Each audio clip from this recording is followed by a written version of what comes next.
Hey everybody, this is Fighter House of the Geek Fighters to welcome you for our finale for Suikoden 2. And here as always is also Double RPG, the one playing, and Metal Blue Eyes. That's right, Yes, Corpse is here. yes. This is the finale to Suikoden 2, and you know how all things are said. Good things must come to an end at some point. Yep. That's right. Sad as it is, but we Course, got to move on to That- other games. Hosting. But yes, Oh, yeah. Oh, we're already getting to the thick of it, huh? yes, we are. We're finishing up the siege on Rockaxe Castle to get Matilda back on our side, to lower the numbers, lower the strength of the Highland army, so that way we can actually, go up against them in the final battle. Cool. But Yeah. will bears take off their skin?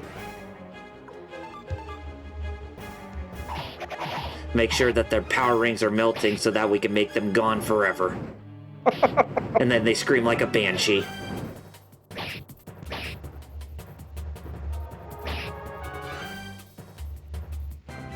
So, how's it going, guys? How you doing this week? Oh, pretty dang good, I gotta say. Uh, Like I said on the Hero Club play stream last night, I picked up the Neo Geo Mini this week. Yes, you did. And it is damn fun, I gotta say. 40 Neo Geo classics in a little arcade cabinet housing thing. Mm-hmm. It is pretty fun, I gotta say. Good. It's maybe given me an insatiable taste for more. That's right, soon I'm going to become one of those one-up plebs. And, pay out the ass to get myself the Marvel one or the Simpsons one or something. Hey, LPH. And to add on to what Metal was saying, I've been playing a lot of Neo Geo myself, but King of Fighters 15. Well, of course. I've been trying all those trials and realizing more and more I need to replace the lever in my fight stick. But Oh, yeah. since I'm unemployed at the moment, even small purchases like that, I'm iffy on. I'm like, wait a minute, can I afford this? I mean, I can, but you know the struggle. Oh, Yeah. yeah. Know it all. Yeah. Know it all too damn well.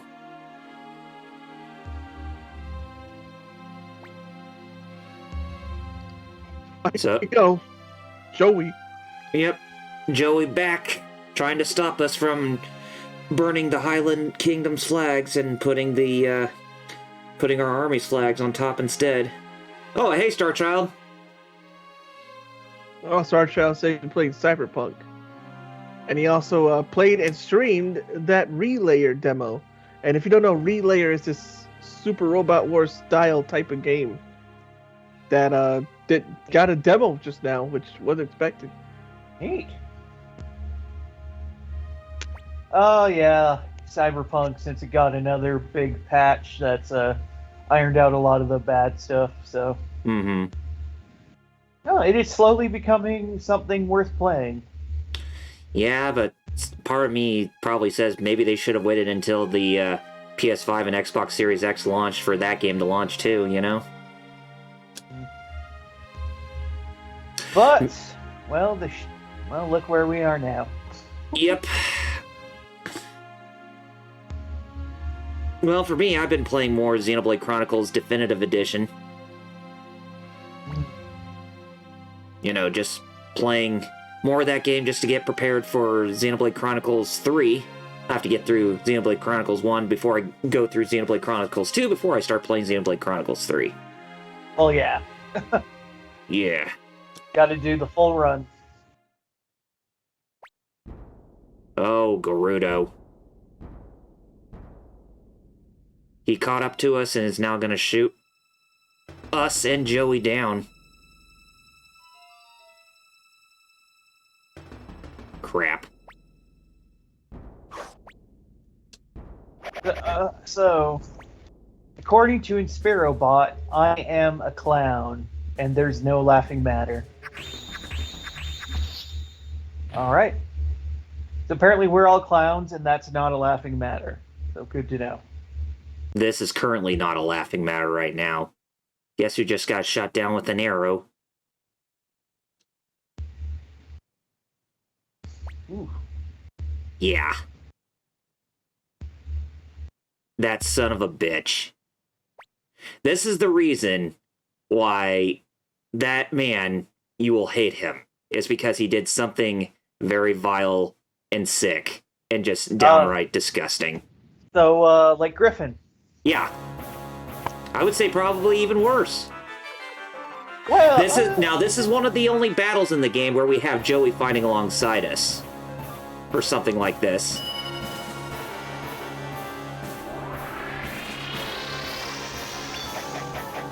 So what happened? I had to get up and go to the bathroom. Nanami got shot down by Gerudo and his men. Oh boy. Yeah. Well, And LPH said that he was getting ready for 3 of Yeah, this has made both Ryu and Joey angry with just the of them witnessing what this man did to their childhood friend, basically. And we have some pretty awesome music to back this fight up with.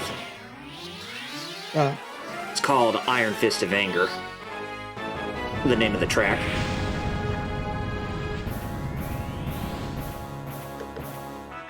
So what was LPH getting ready for when he said part 3? Oh, Xenoblade Chronicles 3. Oh, okay.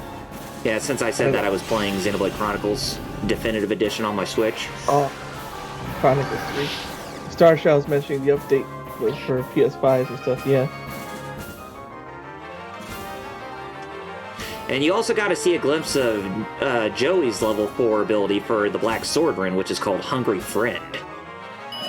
Basically, it's just a rain of huge swords that fly down from the heavens to cause some time and space damage to the enemy, or towards his enemies. Oh my. That's some Captain Harlock stuff right there. Yeah. But anyway, this boss fight was a piece of cake. I used both the level 4 abilities of Ryu and Joey's runes that they have, and this guy was easy to take down. Your sprite may have been bigger, but our friendship was stronger, even though we're not friends anymore. Or something like that. Well, may not be friends currently, but yeah, I get what you mean.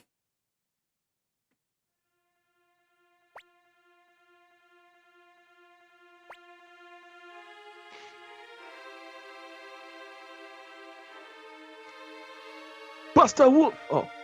He said, are you okay? Yeah, asking Nanami if she was okay because she got hit with an arrow. Well, as long as it's not to the knee, Yeah. you'll be alright. Mm-hmm. Because arrows to the knee, that's how it stops your career as an adventurer. Apparently. Which I've heard, like, I think it was Alex who was like, that's old Nordic stuff for marriage, and apparently I looked it up and that's actually not true. Oh.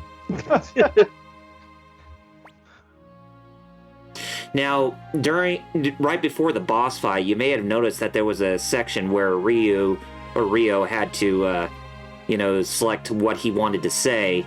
And if I did not say anything within that, that second gap, then I would not get the best ending. Or I would not be able to get the best ending of this game. Yes, so I had to make that decision really quick. So it's like it's like the game just all of a sudden threw me like Shenmue quick time events with how fast you have to push those buttons. Golly, it's like, haha, you got all the 108 stars of Destiny. Haha, that doesn't matter if you don't do this. Mm-hmm. Yes, like what? Come on, I did all that work and you're still gonna.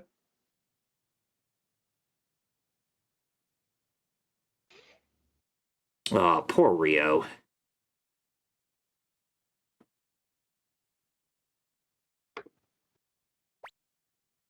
Huh.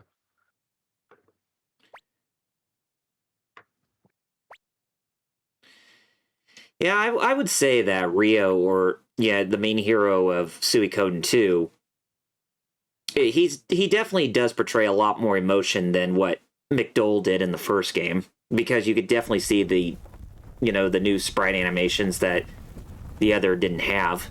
But then again, I guess it really wouldn't be that much of a fair comparison, seeing as how Suikoden 1 seems like it was originally slated to be a Super Nintendo game over this one. Isn't that what I said earlier? Yeah, when we were live streaming that game all those years ago. Mm-hmm. Yep. At least kind of seems like a Super Nintendo, but yeah. Yeah.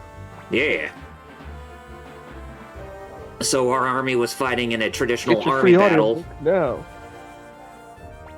Our army was fighting in a traditional army battle outside of the castle, and now, of course, we don't even have to play this segment, but I keep getting these emails from Amazon.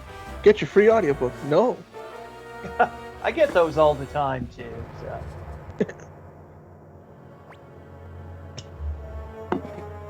I just send them straight to trash.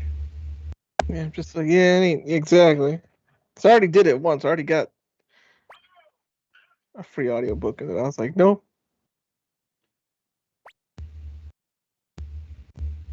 So we may, Hey, even though we've been Juan. through this place, we're going to be having to come back to it after. His name's Juan. I don't care what anybody says. Even though the doctor, the doctor of our army, one of the earliest recruits in the game. Juan. Even though spelled with an H to be Chinese. Mm-hmm. Juan. You know, Spanish. Mm-hmm. Spanish you. Should have been Schwan or something. It's probably, if it's Chinese, probably Huan or something like that. But yeah, with an X. What X? Well, don't they have an X in their first names or whatever? Well, his name there says Huan, not Schwan. Oh, okay.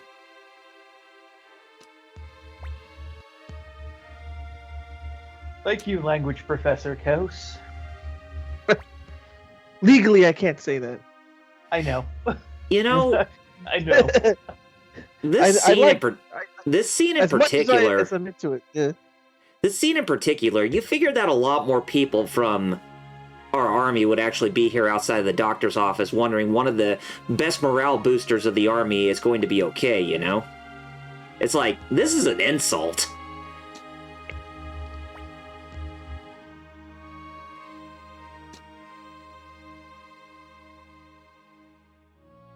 And we can move around this part if we want to, talk to everybody. That's neat. Mm-hmm. Even though it's brief and temporary. They're just giving their little reactions. Yeah.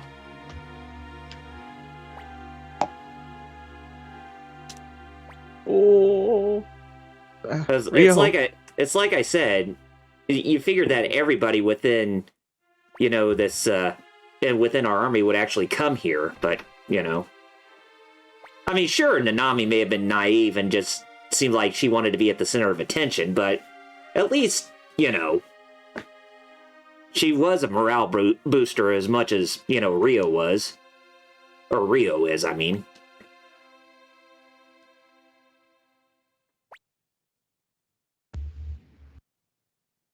Oh no. Juan said, "I'm sorry, I was not strong enough to save her." Oh boy. So, just like Kiba, she too bit the dust. How could you fail? Flick's gonna spine buster him. Yeah, I mean that was the reaction he got, especially when it comes to situations like this where people who he considered friends or allies, whenever they end up dying or when they die, or if he ever found out the truth about their death, that he would snap like this.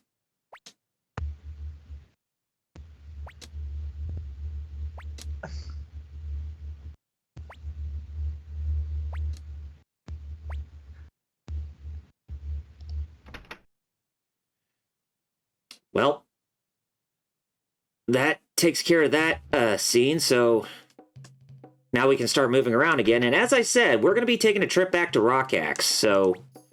Because we need to grab an item that's there, because we're going to equip Flick with a brand new rune. An upgrade to his lightning rune, to be exact.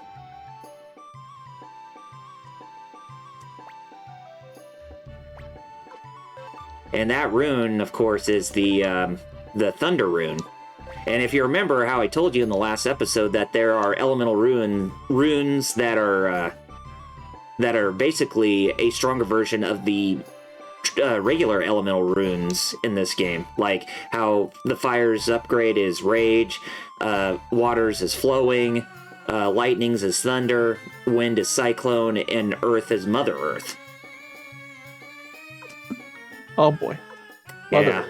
Lord. Oh, what the hell? Let's get Humphrey back in. We haven't had him in for quite some time. Hey, Lord Doom! Hey, Lord Doom, how's it going? There he is. Yeah, Lord Doom, you missed Nanami kicking the bucket.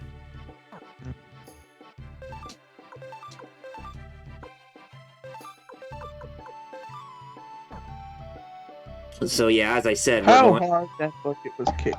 That's my question. Yeah. And Humphrey Bogart. Humphrey was MVP in that one fight, remember? Yeah, against Luca. Oh Or wow, how did it happen?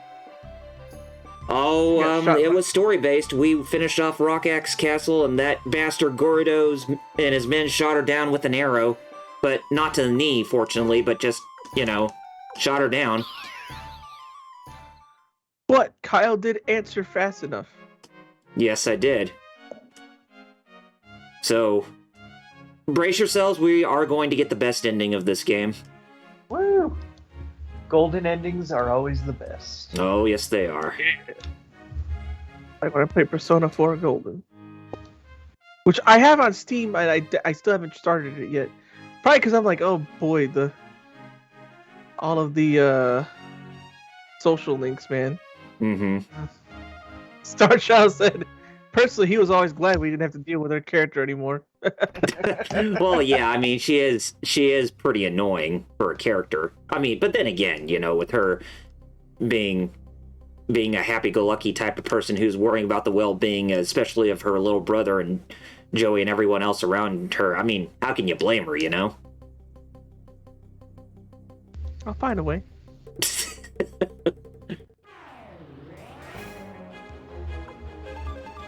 Lord Doom, yeah. An arrow to the knee in actual medieval times would be devastating. Oh, yeah, it would. Starshell said he never used her unless the game forced him to. Yeah. I mean, Hippogriffs. I mean, to be honest, she really isn't that much of a useful character in battle. About the hippogriff. There's a certain character in old stories that is well known for having a hippogriff. And for riding it in battle. Can you guess what character this is from medieval times? In old stories, old French stories. Jeanne d'Arc? Nope. No, she's real. Oh, okay. Joan of Arc's real. But you said in fantasy, but it's like King Arthur style. Those are there's stories from those that. stories. Okay. That like some people might think are real, but they're actually just story. Right. Okay. One person in those stories is real. It's Charlemagne. I think I gave it away right there. Oh, Charlemagne. Okay. But it's fictionalized account of Charlemagne, and it's not Charlemagne who writes it, but it's one of his homies that are fictional. Mm-hmm. If you give up, it's fine. I give up. Astolfo. Really? Yes, in the proper old story of Astolfo, he had a hippogriff. Dang. In Fate, his noble phantasm uses a hippogriff too, but yeah, in the proper stories, like he wrote it everywhere. Like, I mean, Chan Astolfo from the actual stories, not the one in Fate. Yeah, I was about to say, in Fate, you figure that Astolfo would have also had a hippogriff as a steed. He does, but doesn't like. It's only his ultimate attack, the noble phantasm. Oh, okay. He also borrows it to Bradamante, his cousin. Hmm. I think even in the in Fate and in the actual stories. Bradamonte.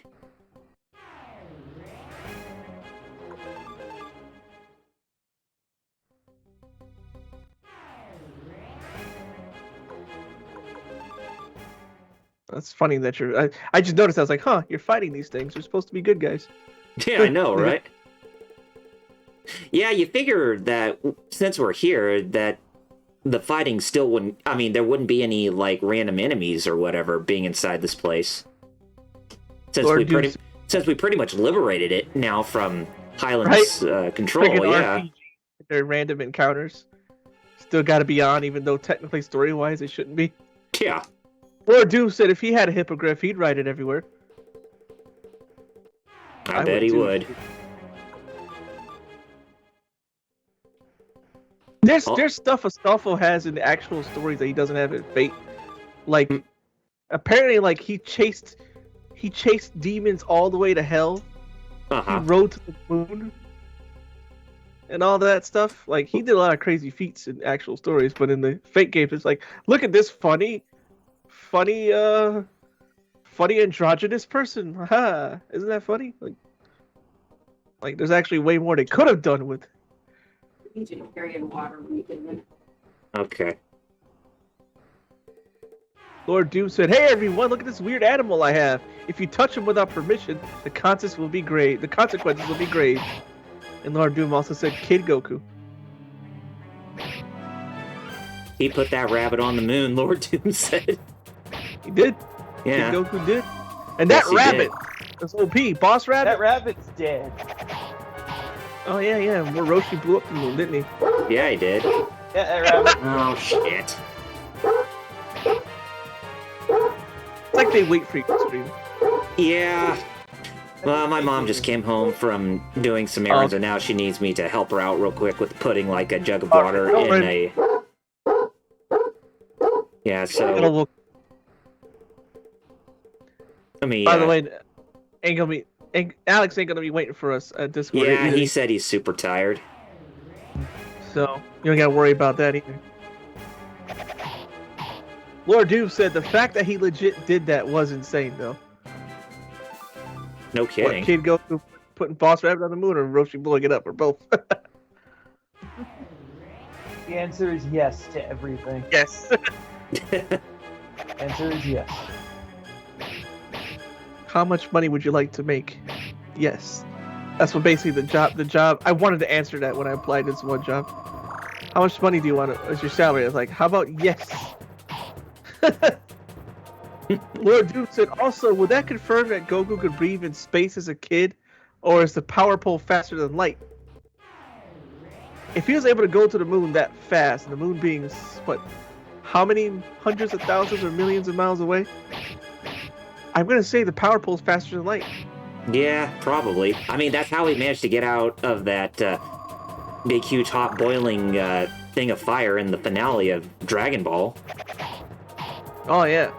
To basically save the Ox King. Oh, yep. That was filler I was okay with. Oh, yeah. And I liked at the end of it, too. They're like, now watch the adventures of Dragon Ball Z. On the dub, they did that. I don't remember they did that in the sub. Yeah, and the sub, they were just like, they just gave a glimpses to, what people can expect for like the upcoming Dragon Ball Z at the time, since it came out 2 weeks after the Dragon Ball anime ended. Lord Doom clarified he was talking about Goku putting the rabbit on the moon. That was insane. He goes, because Roshi blowing up the moon is to be expected. It's Roshi. And then Piccolo blew up the moon again. That's true. Yeah, it's like he should have noticed that it came back. I mean, how many moons can how many times can the moon actually reincarnate itself? I don't know. A few, I guess. Basically, it has more lives than everybody on Earth. If the Dragon Balls can actually revive that, it's like the Dragon Ball's got a mind of its own. It's like the moon's got a life of its own over everybody. Oh yeah. Yeah. I think Boss Rabbit was just that pissed. He willed it back into existence. That's very much. Piccolo then blew up. Yeah. Lord Doom also brought up an actual science thing, which is very true. The tides are not locked to the moon in DBZ because if the moon blew up, wouldn't that destroy everything? Because tides Sure. aren't being controlled. And LPH said as long as you wish for it. I guess. Maybe the moon, everything is running in DBZ logic, but the moon is running on Baki logic. The moon itself Yes. imagined itself back. Baki It logic. imagined hard enough. Well, yeah, with Baki logic, all you need to do is drink sugar water and do some PP training. 4,000-year-old Chinese sugar water. Yeah, and you can literally just turn off physics and do whatever the fuck you want. Exactly. Mm-hmm. Alright, so we got ourselves the Thunder Crystal. We also got the Earth Armor, which we gave to Flick as well. But yeah, we're going to make our trip back Are to... those like the ultimate armory stuff or whatever? Like the best equipment in the game or something like that? Well, one of the best pieces of equipment, yes. But whether or not if it's actually the best piece of equipment in the game, period, still up in the air. I mean, for whatever characters. Yeah. Starchild said something. He said they could probably do a side story that explains how some characters got the Dragon Balls and wished for the moon back in between those times when it got destroyed. There's a lot of side story content that Dragon Ball could cover. Oh, yet they yeah. don't. A lot of potential, but yeah, as you said, they just all of a sudden did not do it. There's so much. I said it all the time. There's the humans. There's the other universes. There's the past. Mm-hmm. Yeah, it's just like with Dragon Ball Super, it's like, why have they not gone to other universes at this point? It's like they're still stuck in Universe 7. Mm-hmm. Let's introduce these universes. Look at how cool they are. We're not going to tell you anything about them ever again. What's Caulifla doing? We don't care. We don't care. What's Jiren doing? We don't care, apparently. What are those cool robots doing? We don't care. Basically, the moral of the story is they just don't care. What are those other Namekians doing that fuse only into two people? We don't care. Apparently, yeah, that's Shueisha right there. Yeah. Totally just we don't care. It's like, I don't it's care. all just They're about Tommy Goku Lee and Jones. Vegeta. Yeah, exactly. Oh my god. Random. It's like, what, you ever heard of anything called story? Would you rather explore other ways to make other characters that stand out just as much as they do? Apparently not. LPA said in the Sonic games, the moon blew up and they moved forward. And Starshop said because they aren't smart enough to figure out how to progress anything properly. Yeah. True. Mm-hmm. And Lord Doom said, I think the implication is after every major fight, they just gather the Dragon Balls and undo all the damage. So basically off-screen grinding for Dragon Balls. Yeah. Okay, guys, That would I seem appropriate. gotta take care of something real quick. It's gonna take Yeah, less than no. a minute, but I'll be right back. Or, Right. Okay, so just keep the conversation going. I'll be right back. oh yeah. We got. Alright, so what I'm gonna do is I'm gonna make so much dead air. I'm just gonna not talk about anything. Just gonna talk. You know what? Off-screen grinding for Dragon Balls. I got nothing else to go off of that. But Yu-Gi-Oh popped in my mind. And Metal, what the heck is Yo. an Inferno Knight? Infernobles are an offshoot of the Noble Knights. Basically, Noble Knight's good, Infernobles, well, evil. It's Or Dude said, how about dead silence until he comes back? dead air. Funny enough, I just talked about the Charlemagne and 12 Paladins. The Infernobles are actually those, aren't they? Because there's an Yeah, they're Infernoble supposed to be Dolpho. paladin. Yeah, they're supposed to be paladins, essentially, yeah. One of them is straight up Astolfo. Hmm. Yes, Doom Oh. Astolfo's in Yu-Gi-Oh too. They're everywhere. And he also has pink hair. Let's just say they're everywhere. They're just everywhere. Lord All the Doom way- said he actually has a Yu-Gi-Oh related question, and this one would be good for you, I guess, Metal. He says, I have a question. Is there a such thing as a Dark Gods deck? Because I want to use that. Dark Gods, Now, Alright. do you mean like dark Egyptian gods or like elder Cthulhu mythos gods? Because yes Yeah, to both. I was gonna say technically yes to both of them because there's the wicked gods who were stuff from the GX manga, which were made as cards. They're basically supposed to be like imitations of the Egyptian gods and everything, even with similar effects and summoning conditions and everything. And then there is like Lovecraftian kind of entity cards. They're called outer. Okay, I am back. Okay. Yep, my mom needed me to help her lift up a huge jug of water into the Cool. thing that we put the water in for fresh water because, well, she couldn't do it because she's got bursitis on her elbow. Yeah. Meta was just explaining to Lord Doom what question he had. Oh, okay. Go ahead, Meta. Dead silence until he comes back. Whoa. But no, yeah, there are entity cards. Like there's, what are they? Elder entities and outer entities, if I remember right. So yeah, technically you could. I don't know if they would. I don't know if they would work terribly well, but there's nothing stopping you from making it. Lord Doom also says he wants to make a Dragon Slayer deck because Heretic Abomination's got to go. Well, that would be Buster Blader, wouldn't it? Yeah, I was gonna say, literally build a Buster Blader deck because that's the whole kind of thing. Or they're basically made to counter dragons. Yeah. Yeah. You could just build a Buster Blader deck essentially. Yeah, because that's their whole thing. Lord Doom also said a Pelinal White Strike deck he'd like to make. What's the closest thing in Yu-Gi-Oh to Pelinal White Strike, where if they have knife ears, they die here? Huh. Oh, All right, I don't know. We got Flick Lord his. Doom said he just wants to have it, not even use it. the Pelinal one. We got Flick the Thunder Rune attached, so that's all good. All right.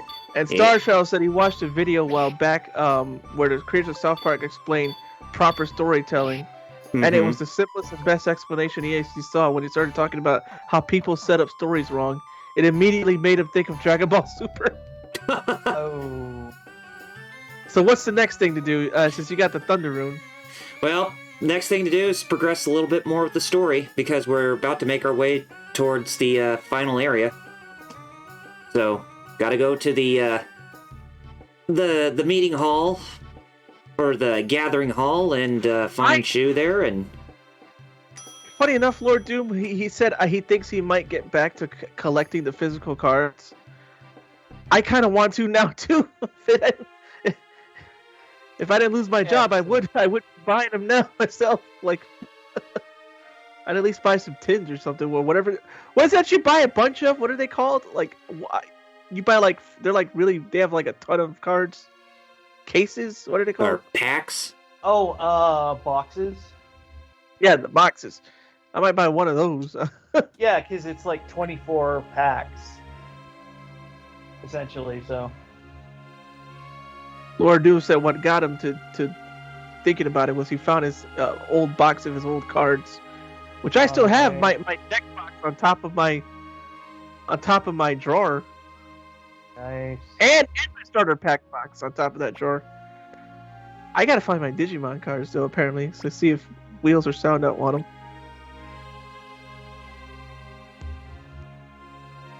Or you.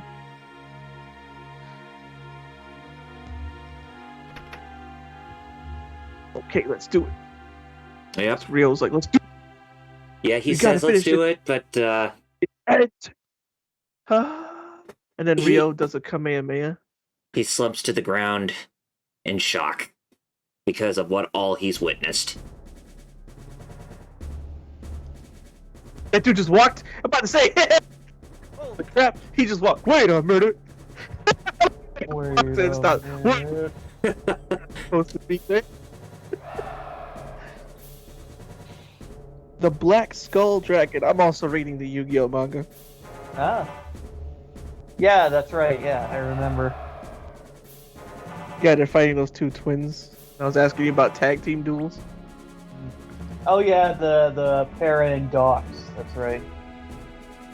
Who's that on the thing there? Jillia Kyle? Blight, his wife, Dang. What? basically ending Is it- her life.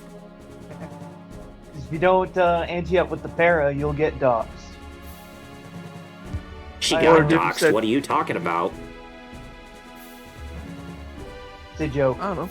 for the names Para and Docs, but yes. From Yu-Gi-Oh. Yes, Look- it's a Yu-Gi-Oh Yeah. joke.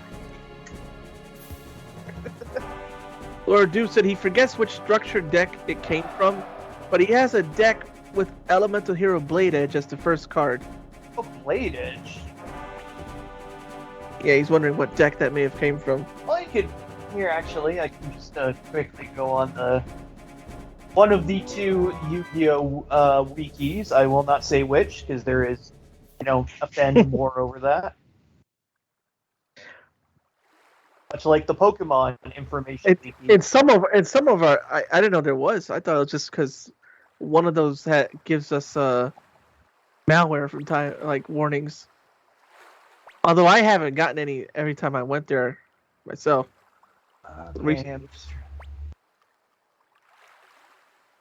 Okay, so Blade Edge. He Blade said Edge. sealed too. What was that? Sorry, I didn't hear that. His deck was sealed. He said he could open it. He guesses, but Okay, I was gonna say because Blade Edge was in two decks in Starter Deck 2006 and Hero Strike.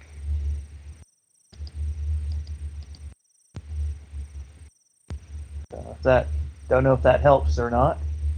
Actually, yes, that's most likely the Blade Edge because he is an ultra rare. So that is most likely, yeah, Structure Deck. Starter Deck 2006. So that's a classic, actually.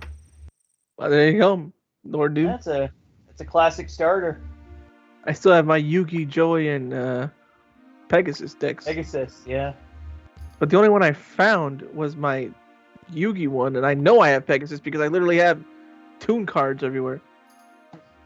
Well, it's around there yeah. somewhere, sure. Lord Doom says he also has an Elemental Hero Sparkman one that's sealed. Oh, Sparkman, hey. It's just Spark.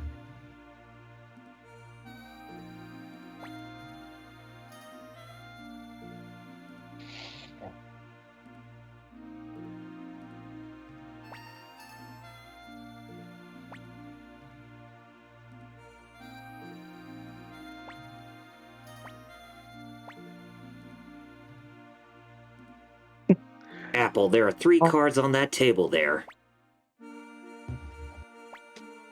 Take one of the cards. And eat it. Oh, we're not Is it a talking blue? about potato chips. What is it? Is it a Blue Eyes White Dragon? Is it Exodia? A part of Exodia? Alpha the Magnet Warrior? You tell me what it is. It It says none of those. It Red- just says fire. That's all. Fire. You need I the see. fire rod. You can go now. I need to go kill some gas in the nether, I guess, then. Minecraft joke. Ba-bum.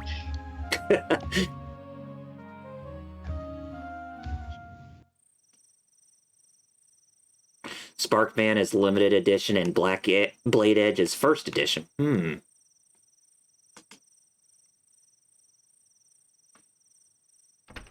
Well, time to rest too. And then, a few seconds later, it's morning time.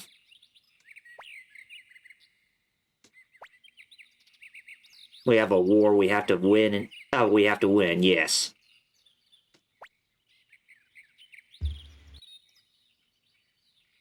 Fight hard! I will too! We're gonna kick ass!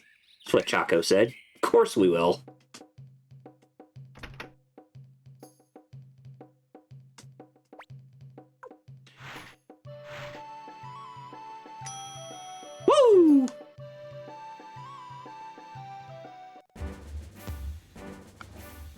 That's right. They always woo. Yes, they do. All right, our goal for this battle is to take over the Highland Kingdom's own capital city of Lurinoui. And that's French, by the way, that name.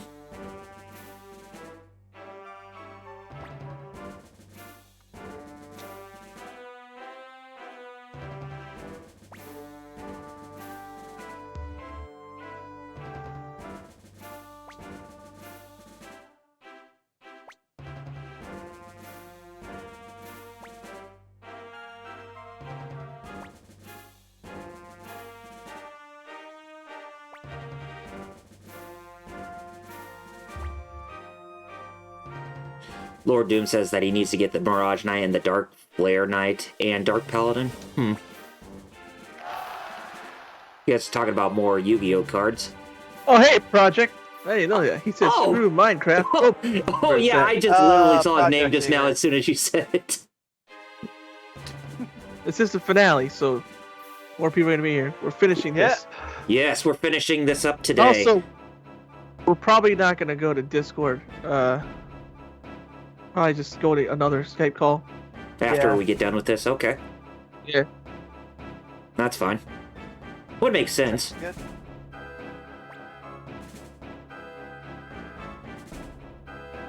Look at that. Look at that formation right there. Yes. It's like, yeah, about time for us to get all serious in this yeah. now, since we're approaching near the end of the game. Yeah. Yeah. But, yes. We got ourselves another army battle coming up here pretty soon.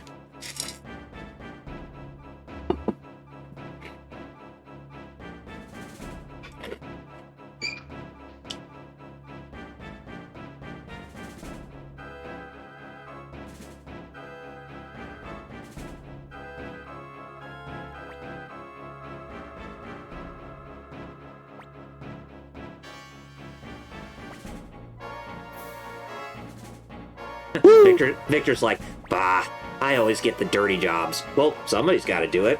How else are you going to clean people's toilets, huh?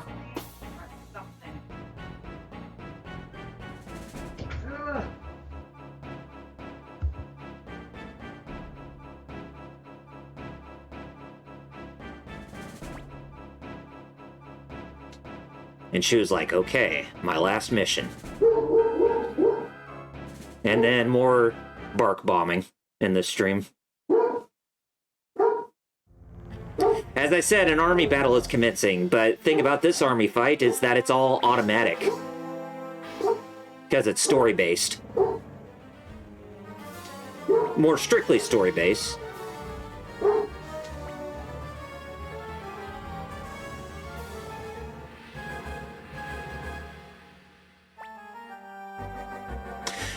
So, how many of you are enjoying Elden Ring so far, or how many of you actually gotten it yet?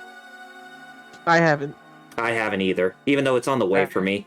I said it yesterday that I would. If you guys listened to me on the stream, I think it was the Hero Club stream, or right before we started streaming yesterday, or it was during your stream. Yeah.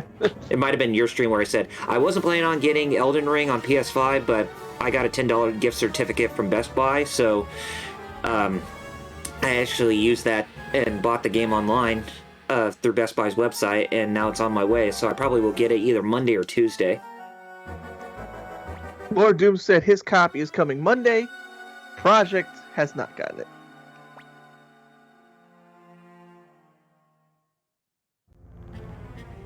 And yes, just like before, when it comes to Hidetaki, well, whatever his last name is, but the guy who's famous for doing the Souls games, yes, get a lot of tissues because you're going to be doing a whole lot of crying with its difficulty. Even though I heard that Elden Ring is actually more non-linear this time around, and more open-worldish. Far more open-worldish than the other games.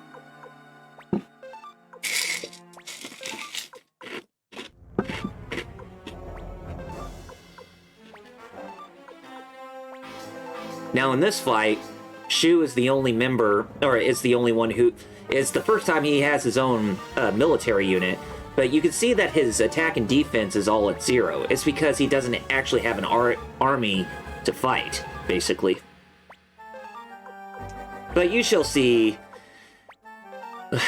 what the purpose of this whole battle is about.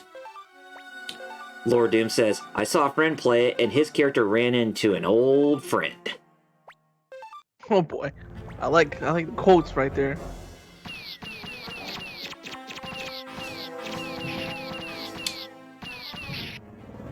So we got an army battle here, I see. Yeah, but this army battle, you shall see why it's actually far different from the ones that we have seen before. I said, all right, give the signal, without there being an exclamation mark after the signal, what Shu said. Lord Doom said it's the same guy. That's the signal. Hurry up! Light it! Don't let them get away! What? What's this? That idiot! He's trapped himself in a sea of fire! Shu, you fool! What are you thinking? You're doomed! Oh, he didn't just trap himself in a sea of fire. He wants to get you guys, too.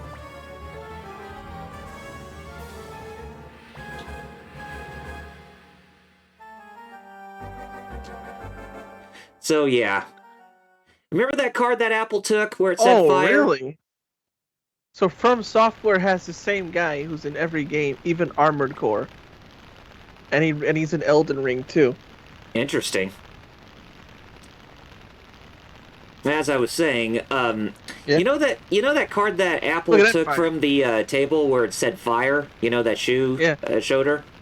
Well, what's happening to the forest right now? Yeah, see, it's on fire. Yeah, Lord Doom said it's patches, dude. It's always patches. it's always patches. And wow, what a joke, huh? I pulled a fire card, so what? It means I set you on fire. Ha ha! Like, dang. Yeah, Bruh. it's How always come I don't remember patches? And I've played Armored Core. I thought he was going to say Patches Callahoulihan. Meaning, we got to dodge a ball? We got to learn from him how to dodge a ball? Oh wait, I don't remember what I had for breakfast. So, never mind. Oh yeah, he is an Armored Core. Holy crap.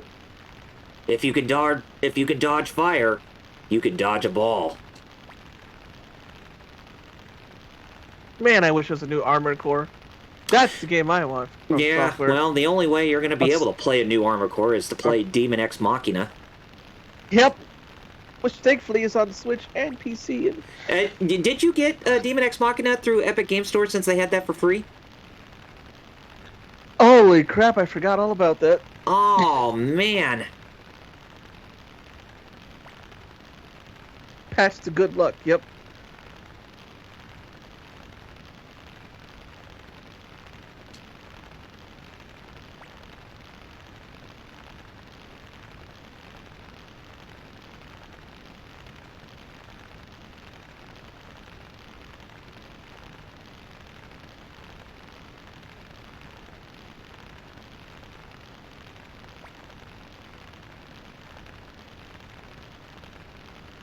Lord Doom says, I also want a new Armored Core, but if that's a successor, I'm down.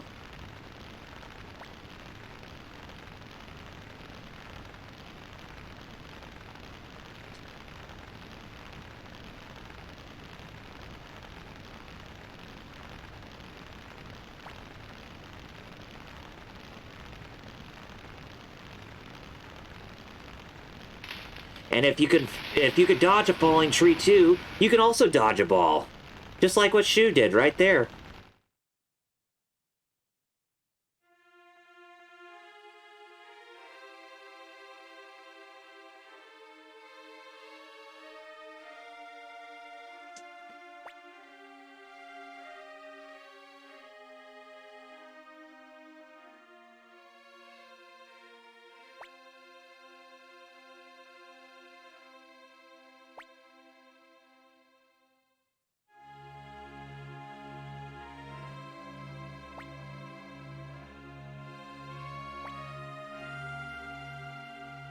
Yep.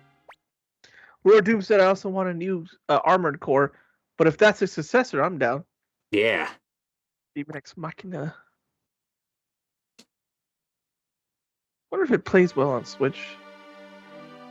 I You have it haven't on even Switch? tried it on Switch. Even though I do have the game on Switch, I haven't even tried it all this time. Oh.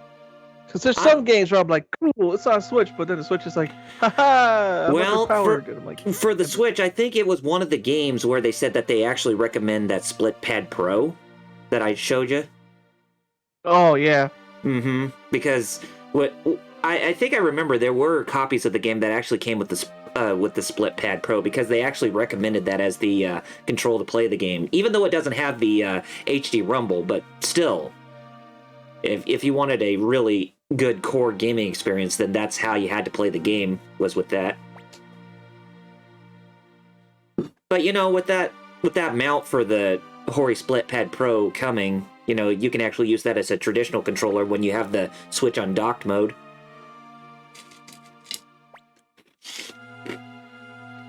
Oh, cool.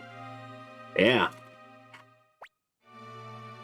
I was on Nintendo's site for a second, and I was like, oh, cool, sign me in. Woo! Yeah. Not much further. Like, this is definitely endgame. You can see because all this crap happening. I'd say we probably got about an hour or hour and a half at best, if I can rush through That's it. not so bad. Yeah. Not so bad. But If you guys are wondering, why? Wait, you're Kyle. I'm not Kyle. Yeah. Jeez, I called myself Kyle. Jeez. Louise. Anyways, I've been reading Yu-Gi-Oh as well. Remember downtime. So why don't you explain what's? So yes. Oh wait, Lord Doom. He said I looked at a review for the game in Demon X Mach, and he sees an NPC that's just Wooly. They put Wooly in the game. So what's going on now, go ahead. We're on our way to Lurunui, the capital of the Highland Kingdom. So basically in this army battle, we don't have to take down everybody, we just need to make it to the front gate of the castle. And then we actually win that battle, and then we can make our way towards, going inside the place to actually take it for ourselves.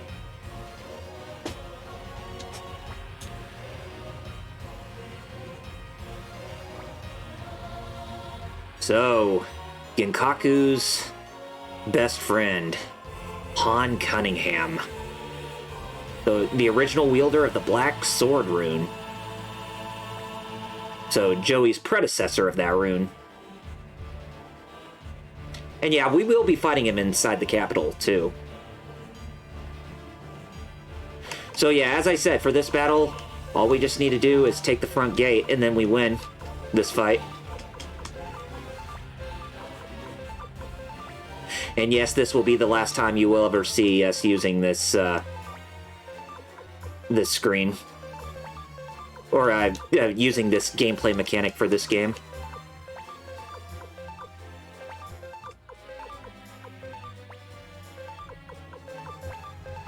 And that's such a shame, too, because I actually do like the fight the army battle mechanics more so of this game than I did with most of the other ones, but, that's just me. Oh, wow.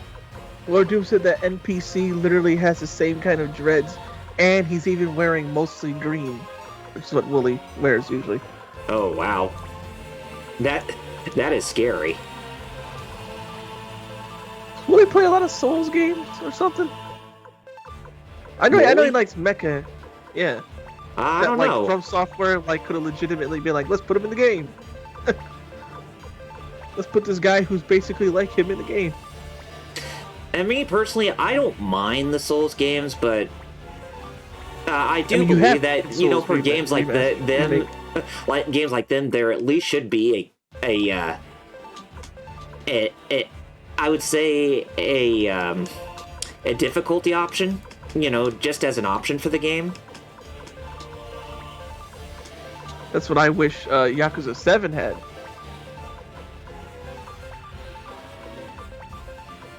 Lord Do said, hey man, with all the garbage I've done in those Souls games over the years, put me in, coach! That's how I feel about KOF. Right? As I saw. I friggin' end these streams with Nemo Conrio. For crying out loud, every single stream, and all I do talk about KOF. Put me in. Hey, Dane, Omega Mario, how's it going? He said, do I hear souls talk? Just barely. Lord Doom says he actually thought about your question, Kyle, about difficulty sliders, and he says the only way I'd be down with it is if they limited it in some way. Uh-huh.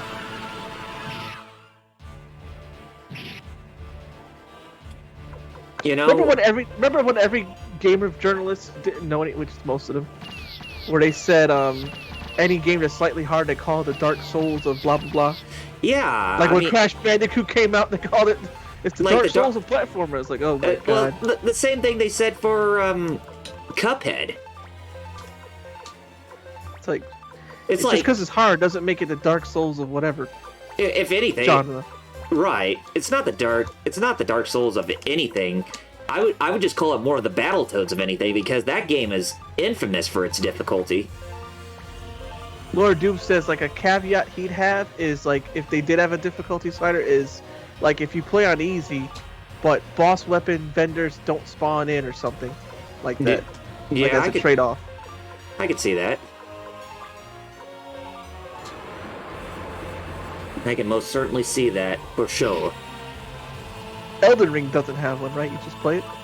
Yeah. LPH even brought up what I hate when reviews call that. Yeah.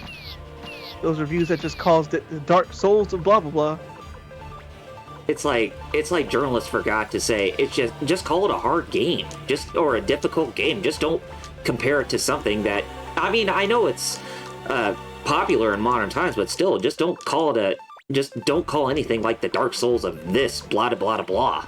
That's, to me, I just find that to be kind of discriminatory against other games, you know?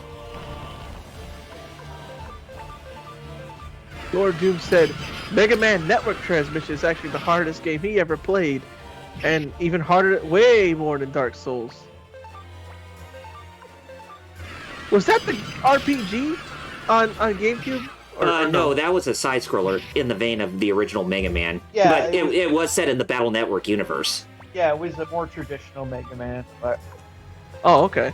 Yeah. Shoot, that actually sounds cool. For buggy AI. Starshow said that's just lazy quote-unquote journalism. Yep. Yep.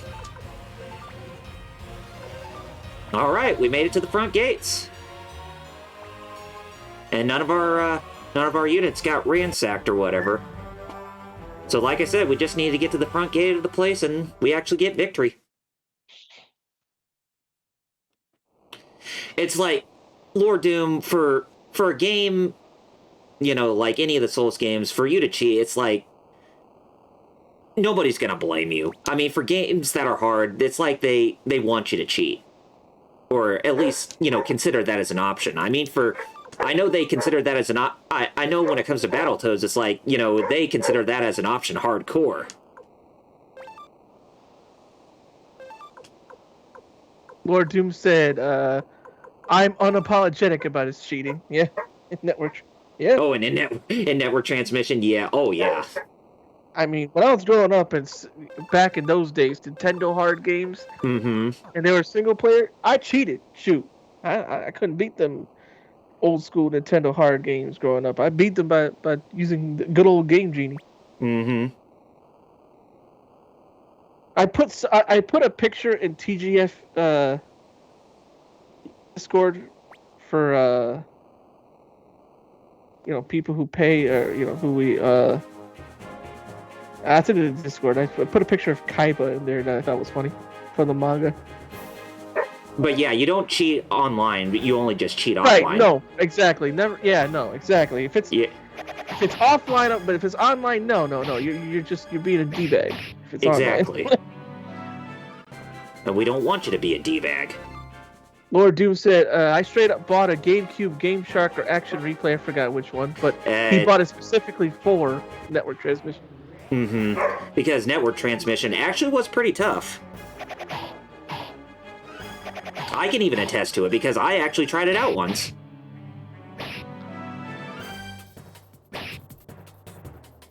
And he's not wrong. That game will kick your butt. Yeah. I mean, I haven't played it, but I mean, I just know Mega Man games in general be tough. Well, OG Mega Man, yes, but they actually got more streamlined, especially when it came to the X series. Even though it still had that difficulty, but, you know, it's like... Lord Doom said he had a character back in Demon Souls where he did the item dupe glitch to give him a massive amount of souls. The compromise was he'd use that character, but that character is strictly offline. The only Souls game that I ever used a difficulty mod on to lower the difficulty was Sekiro. Yeah. Sekiro, man. That LPA said that's why he hated playing online in the PS3 360 era. Because of D-bag meters. Oh, yeah. Did I tell you the story when I went to a GameStop and somebody straight up was asking, do you guys have modded controllers so I can cheat in Call of Duty? And like the clerk was like, no, of course not. Like, get out of here. What's wrong with you? I was like, Get the fuck out of here. Nah, but for real though, like, did he just ask that? Friggin' cheating controller? Like, you go to a GameStop for that? A cheating controller. That's a You know. first. A modded controller for cheating. Oh, well, yeah, I know what you mean. LPH said, really? Yeah, that happened. I went to a GameStop, so I was really asking for that. Okay. Starchild mentioned game reviewers nowadays are just doing it for the attention. Honest reviews of video games have been, like, dead for 20 years. All right, we got ourselves the golden hammer now. Meaning, They're very few and far between nowadays. There's some people who still do honest game reviews, but oh yeah, it's true. Like, Lord Doom said if I used that character, the one he said that he used a glitch for, he'd unplug the cable. He didn't even want to risk that character being online. Well, you know why, honest reviewers are few and far between in this day and age is because all the reviewers now, all they want is their advertising revenue when they do their reviews. Yeah. And I have a huge problem with that. Because that sacrifices honesty. I mean, I understand why publishers have to pay reviewers so that way they can get good word of mouth into the people, so that way they can get the sales of their games back, or the money back on the development costs that they had to use. And, of course, like the marketing budget and all that, but still, it's like,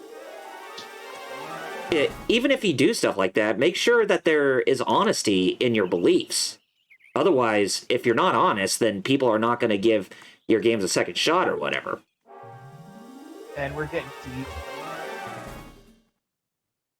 Lord Doom says, I hate when people cheat in PvP, so I refuse to do it to others. Yeah. So I am. I found another Kaiba manga panel that I put in Discord. I hate Wi-Fi switchers during online matches and fighting games. Oh boy. Oh boy. They said to themselves, oh, I'm professional. Yeah, until you use something like that. That's not being professional. That's just you being a cheating bastard. Yeah. Lord Doom said there was one guy that he was playing against. That guy cheated and still lost because he pushed him off a cliff.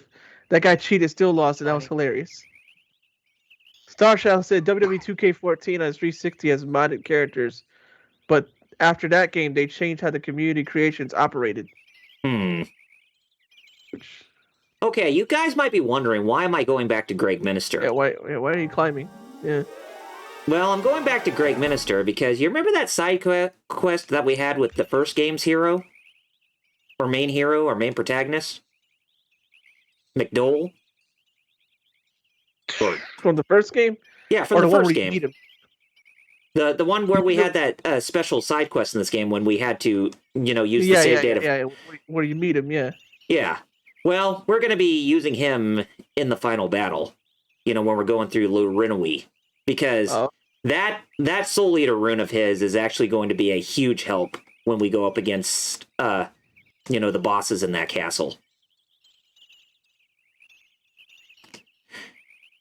So, I know it may seem like it's quote unquote cheating on my part to have a character from the first game, fighting alongside us because he's got one of the most badass runes. Well, I wouldn't say badass runes, but more powerful runes in the game. But I'm not complaining. It's like you're gonna need all the help you can get, just to go into the final confrontation and whatnot.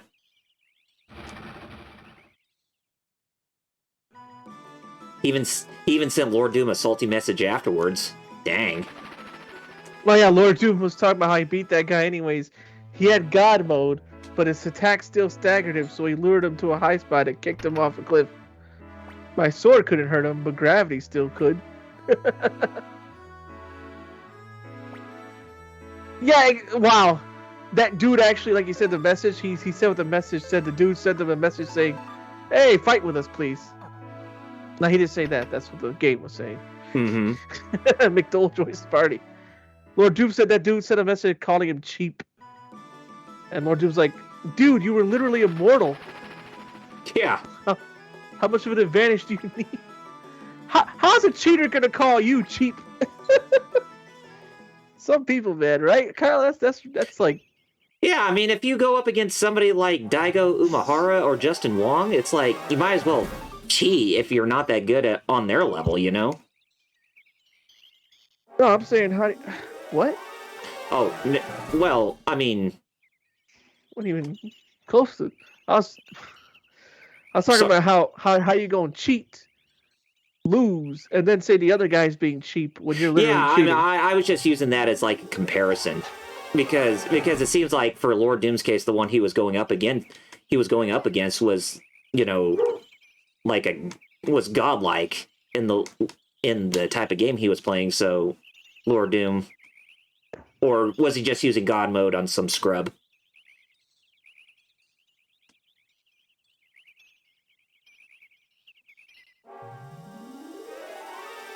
Sorry, I just was way too heavily into the game right now to even think straight at times. Still there for 4 days.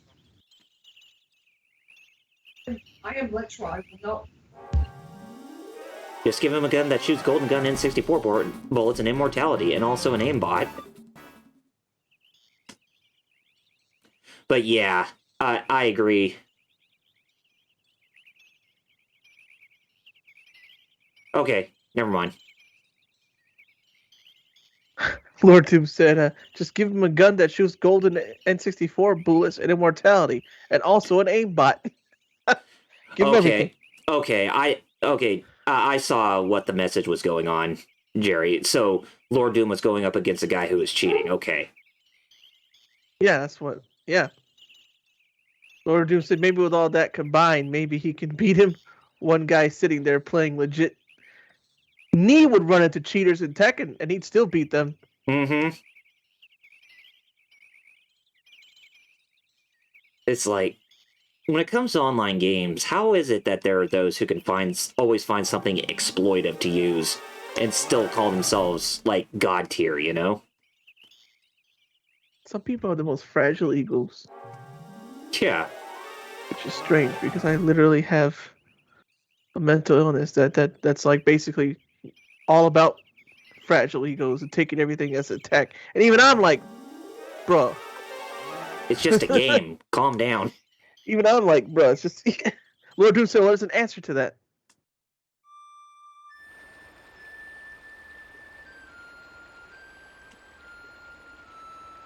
Okay, so... And you saw when we were in that town, not Greg Minister, but the one before we went to Greg Minister, where I actually got the Golden Hammer, so we can get everybody's weapons to level 16, the highest level in the game for their weapons.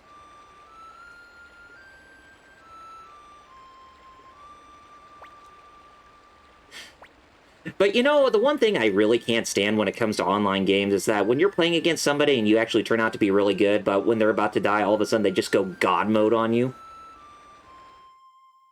Yeah.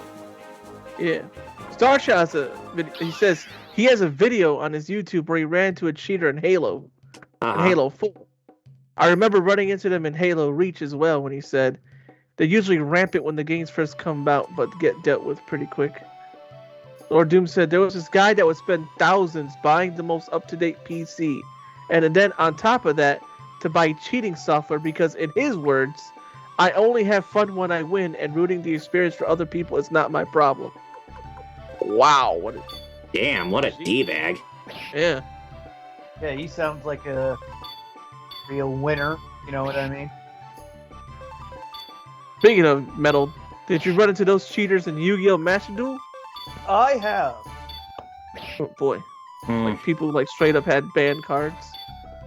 Lord Doom said that's what we call a sociopath. Yeah, right there. Yeah, I ran And into Dane that. says people like those suck.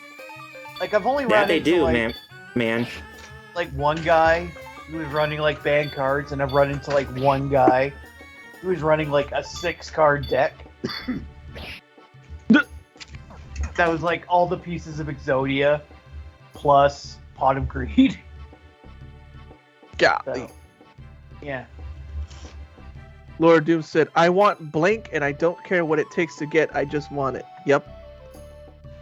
LP said he used to get a lot back in the days of cheaters. But yeah, I want exactly. I don't care, I just want it. I need it. Got to have it. I gots to. Okay, we're gonna do a little bit of grinding out here, but that's basically we're gonna get McDole's level up to where we're at a little bit. But don't worry, we won't be doing this long. I mean, we got ourselves a game to beat after all, right? Yeah! It doesn't matter who I have to hurt, them getting hurt is not my problem. I want what I want.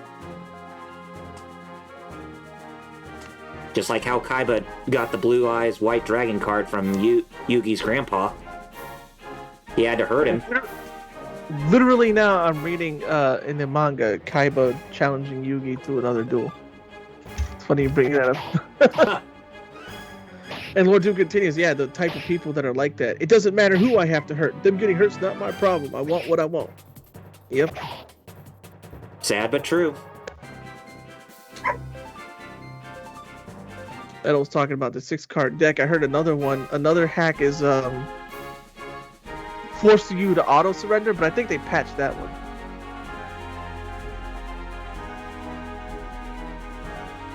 Lord Doom said that's the mindset they have, and it's the most toxic thing you'll ever encounter. A person like that will do anything as long as they get what they want. Mm-hmm. Lordy, yeah.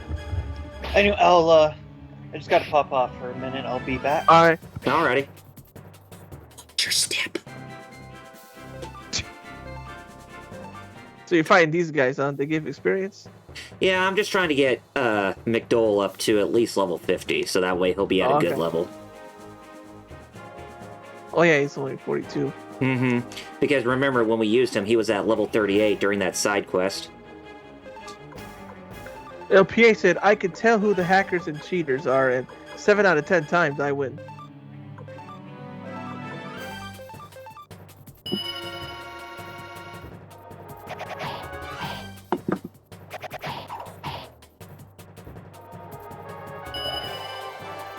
But yeah, when I was playing Sekiro, I was like, I don't even regret having to use an easy mode mod for that game, because that game was probably like the hardest of all the Souls games, to be honest.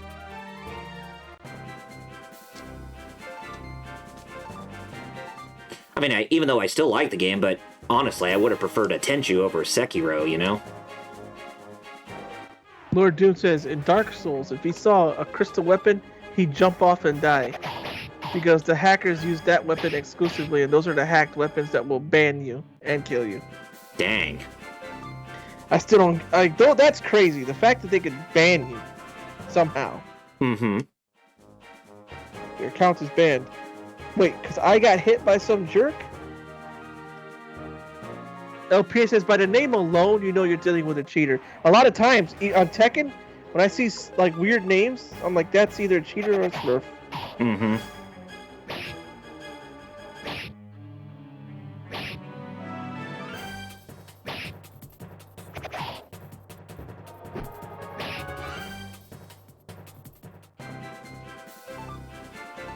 Yeah, probably just about a couple more, about another level or two for McDole, and then we'll head inside. What level is he now? He's at 51. Oh wow, dang! So that's how good the experience it gave. Jeez, wow. Mm-hmm. You said up to level 15. I saw it was 42. I'm like, this is gonna take forever. Also Nah. No, I'm already level 51. Like, what? All right. One more. We'll put him at level 53, just to be on the safe side. Oh yeah, I feel you there.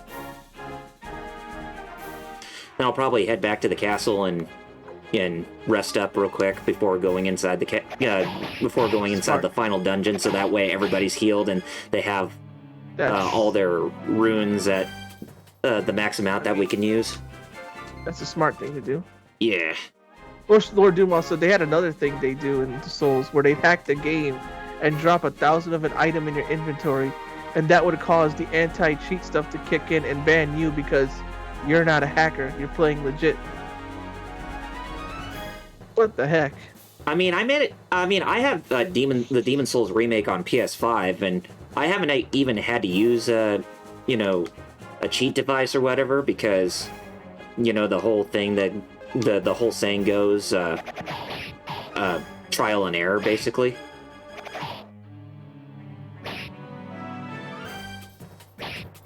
Well, I would say trial and error basically because that's pretty much all I had to use when playing that game because it's on a console. It's not even on PC, you know?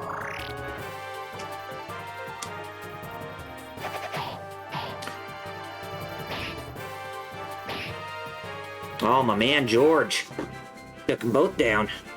Okay, he's at 54 now, so I'd say he's at a good spot to where we can actually go back to our castle and rest up before going inside Lurinui.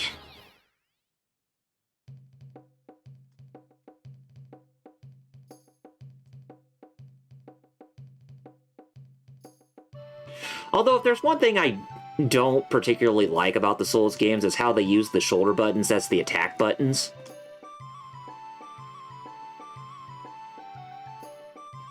Because it just feels kind of wonky when you have to use those buttons to actually do, like, melee attacks and all, you know? I mean, Jerry? Yeah. Don't you find that to be wonky when you have to use, like, the shoulder buttons to do melee attacks? Yeah, I hate that. I know Elder Scrolls does that, and a couple other, I hate that so much. There's another game I was playing, funny enough, that like had the same thing. I think was it Dungeons and Dragons? Dungeons and Dragons does that, and I don't like shoulder buttons for attacks. No. I like face buttons for attacks, shoulder buttons for dodging and blocking. Just like the OG, just like the modern Ninja Gaiden games, how they use the face buttons to do everything. Lord Doom said, continued about the thing about the anti-cheat stuff kicking in even though you're playing legit.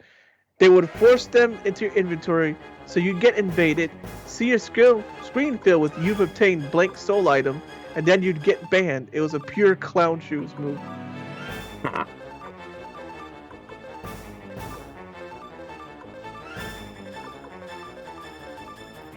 Oh, Lucia, you're about to get fudged up, lady. Oh wait, this must be a good person who fathers the next hero. Mother's the next hero. Oh, don't worry. She's not gonna die in this game.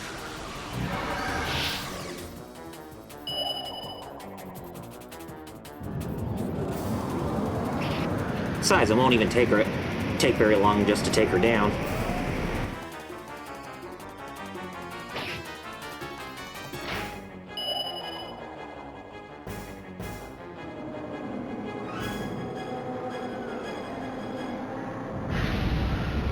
One of the only times you'll actually see an occultism hexagram. Now here's the best ability of the Thunder Rune, the level 4 ability. Some of these runes, they actually do have full motion video sequences attached to them.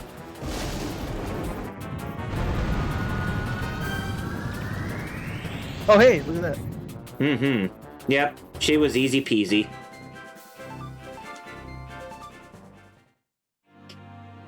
Lord Doom. It was pure clown shoes. Yeah, that's what I mentioned earlier. Oh, Teresa. Because you, for some reason, need to be reawoken to the good side to give birth to the hero. Yes. And I think Konami even said canonically it is Hugo in the next game who actually becomes the main hero. Even though you have the option to choose between him, Chris, and Ghetto to be the main hero, but canonically, I mean, in all canonical material, it's Hugo who actually turns out to be the next Flame champion. I am back. Hey, welcome back. Hey, Yeah. And Lord Doom says he's playing Skyrim right now and needs a level enchanting. Oh joy. I Oh, hate fun. leveling up enchanting. Well, yeah, you got to Because- break shit down and then Yep. make it, and then. And then exactly. Lord Doom said about what you said about Hugo. It makes more sense for it to be Hugo, anyways, for him at least. Mm-hmm. And even the Suikoden 3 manga, there was actually an official manga for that game that released here stateside. That even showed that Hugo became like the leader of the Allied army against, you know, the one of evil. Now I'm not going to say who's the antagonist of that game because it would spoil who he is, since he has been in the first game and the second game.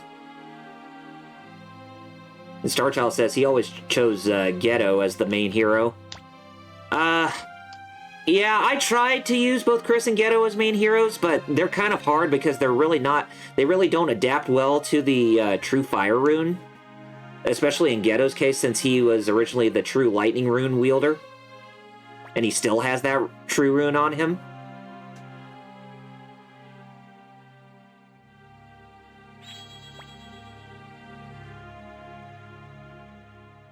Oh yeah, definitely.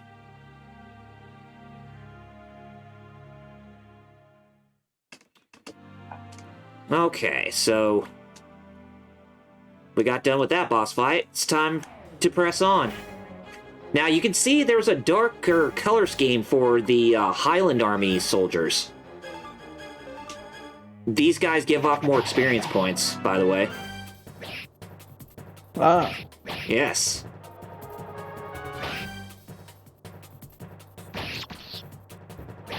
And they're a tad bit more difficult, but we can still, you know, pummel them. Dodge Shell said I was destroying people on there. What, in Suikoden 3? When you're Yeah, I think playing... so. Yeah, when choosing Ghetto as the main hero of that game. You know, it's one of the things, too, it's like, a lot of people dunk on that game because of there not being a definitive hero as you could choose between 1 and 3, but I honestly thought that was actually a progression for the series. You know, a progression from 2 to 3. Because it gave you that Starshell option. said, where you are, he goes, this is where I was leveling up my characters on here. Mm-hmm. Look at those guys are doing Hadouken poses. Yeah. Kamehameha poses. But they didn't do anything, so. And you know, I think it is possible that you can get your characters up to level 99, but they would have to be individualized. Sheesh, that'd be some like next level grinding. Mm-hmm. It's basically what it is. Lord Duke continued about what he said earlier about it making sense for it to be Hugo. He did say Ghetto was his favorite, though. Oh yeah, it's understandable. I mean, Ghetto, he does have quite a long history with the events that transpired, or what caused Suikoden 3 to go into motion. So yeah, it's easy to see why he is considered to be a lot of people's favorite out of the 3 heroes you can choose from.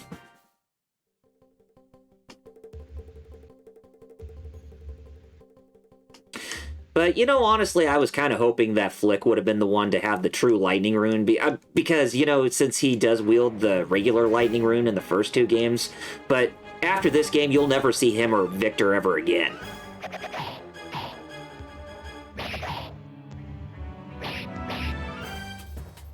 Now we're fighting a bunch of chimeras.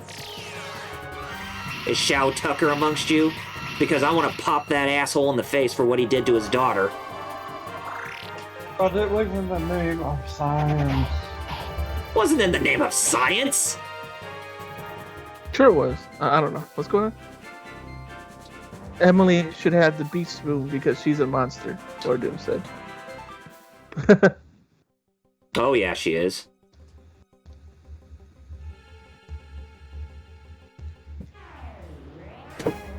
It was in the name of funsies, as he said. Starshell says the only complaints he remembers when it came out was the difficulty and the cute ST design of characters in the open world. Oh yeah, oh yeah. I know, and it's funny that you mentioned difficulty, Starchild, because there were some parts in the game where the difficulty spike was just unbearable at times. So yeah, I totally can relate to that. But at the same time, it's like I didn't really have any problem with the game itself in general. But it's just, yeah, the difficulty rune can be can make you go. Grr.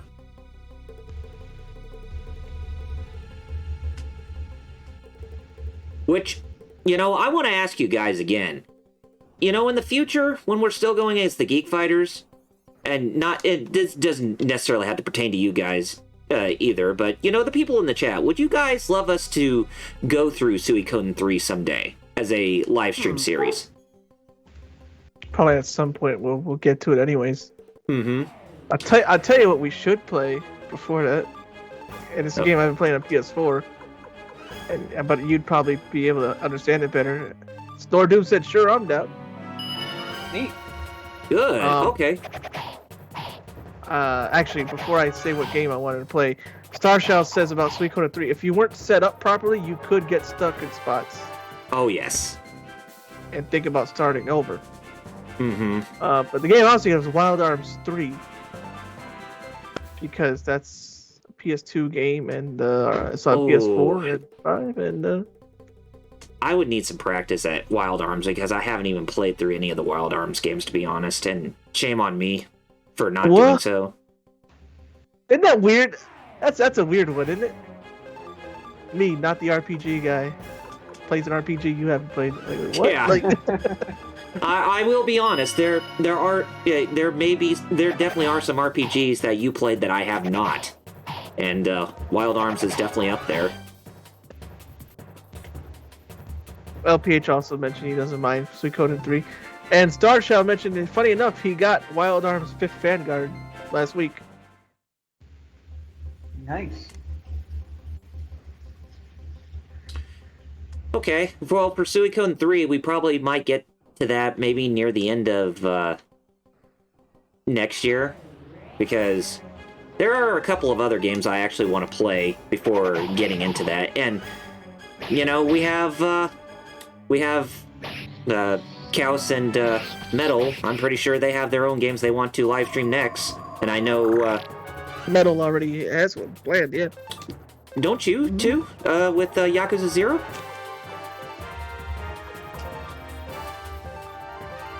Since we're technically having to restart that series.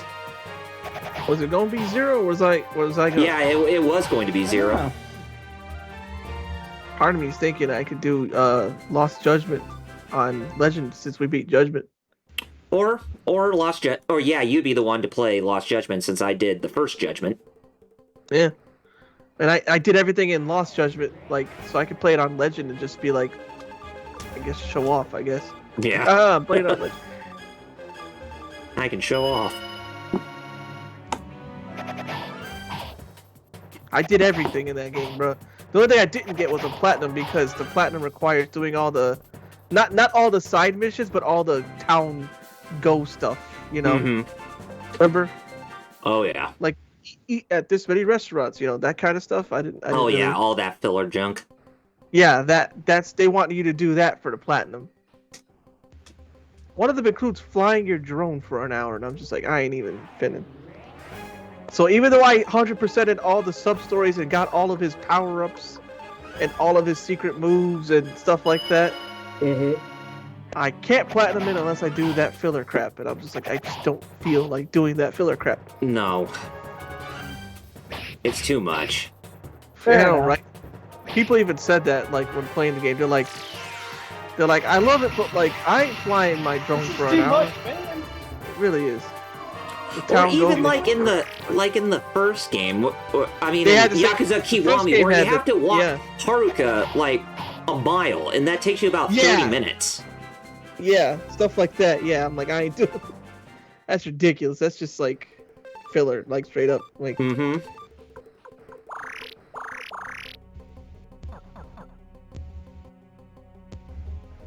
Seriously, it's like, nah, son. I ain't touching that with a 10-foot pole.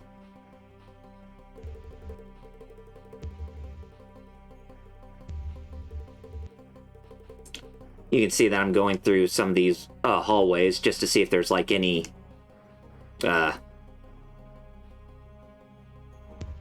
there's like any treasures or whatnot.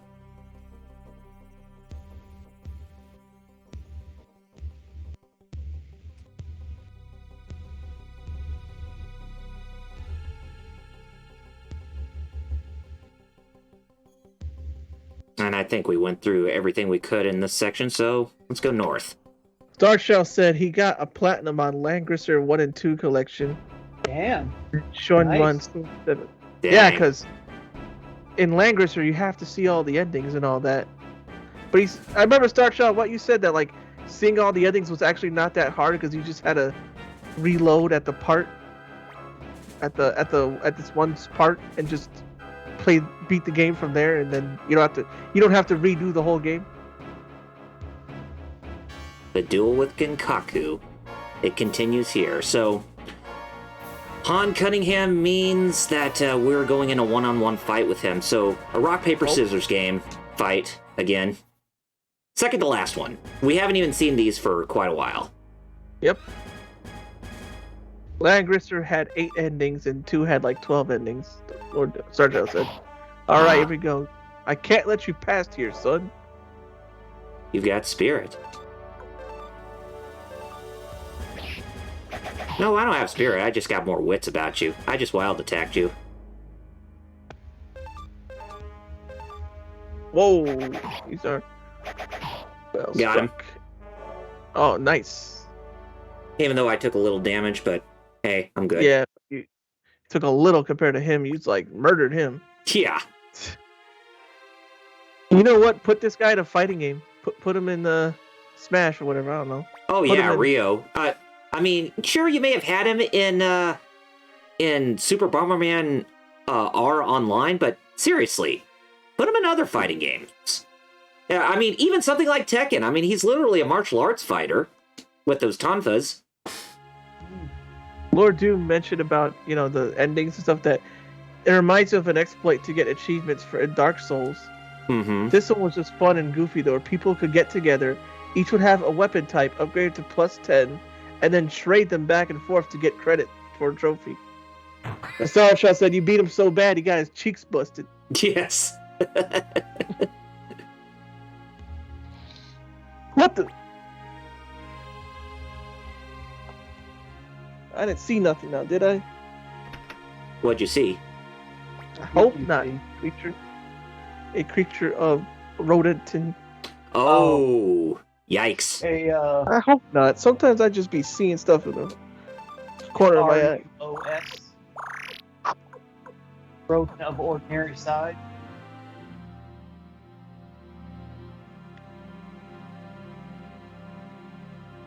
Okay, we're done with that fight, and we're back to Exploreville.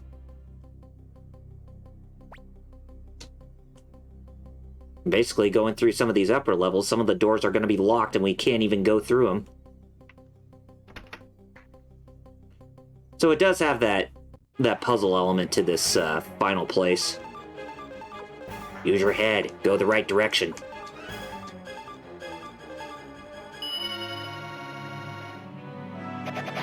But if there's anything that the Dark Souls games, or the Souls games in general, that they may be a bit forgiving on, it's their length. You can pretty much beat those games in about 10 hours or less, or around that period. So they're not elongated for too long, you know?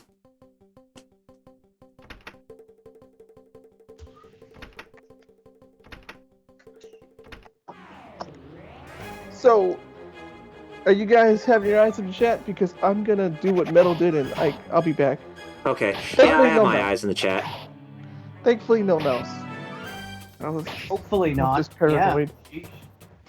I hope I'm just paranoid. This- We're all going to sit around this bonfire, and we're going to pass our weapons around in rotation until your original weapon is back in your hands.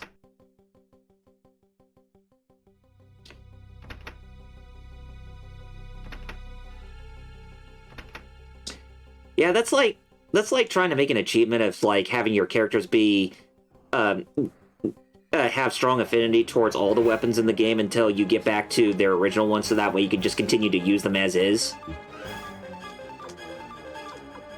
I mean, it's kind of like with me when it came to Final Fantasy V, when I played that game, when I was doing that retrospective episode on that game in Final Fantasy IV, is I was going through each character's job, so that way it's grinded all the way to the max before I just stuck with freelancer job throughout the rest of the game.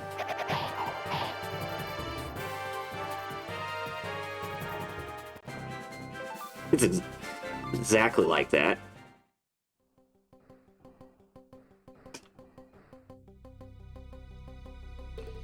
Well, in some of the Souls games, you can, through the blacksmith, change the weapon's scaling stats. Mm-hmm. Yeah, I think I remember about that, too. Okay, the Champion's Crystal. I think we actually got this in the first game, but basically what it does is that if you have it equipped on a character, that means that you won't get into any random boss fights. Or random battles, I mean. Oh. And so a repel, basically. Yeah. That's essentially what it is. So you could have a Dex Super Greatsword, for example.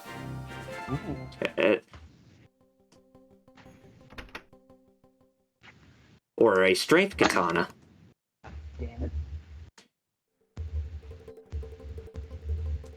Oh, nothing like knocking shit over.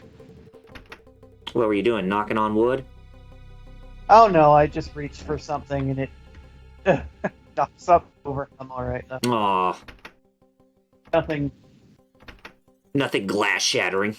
No, I just knocked a pillow over.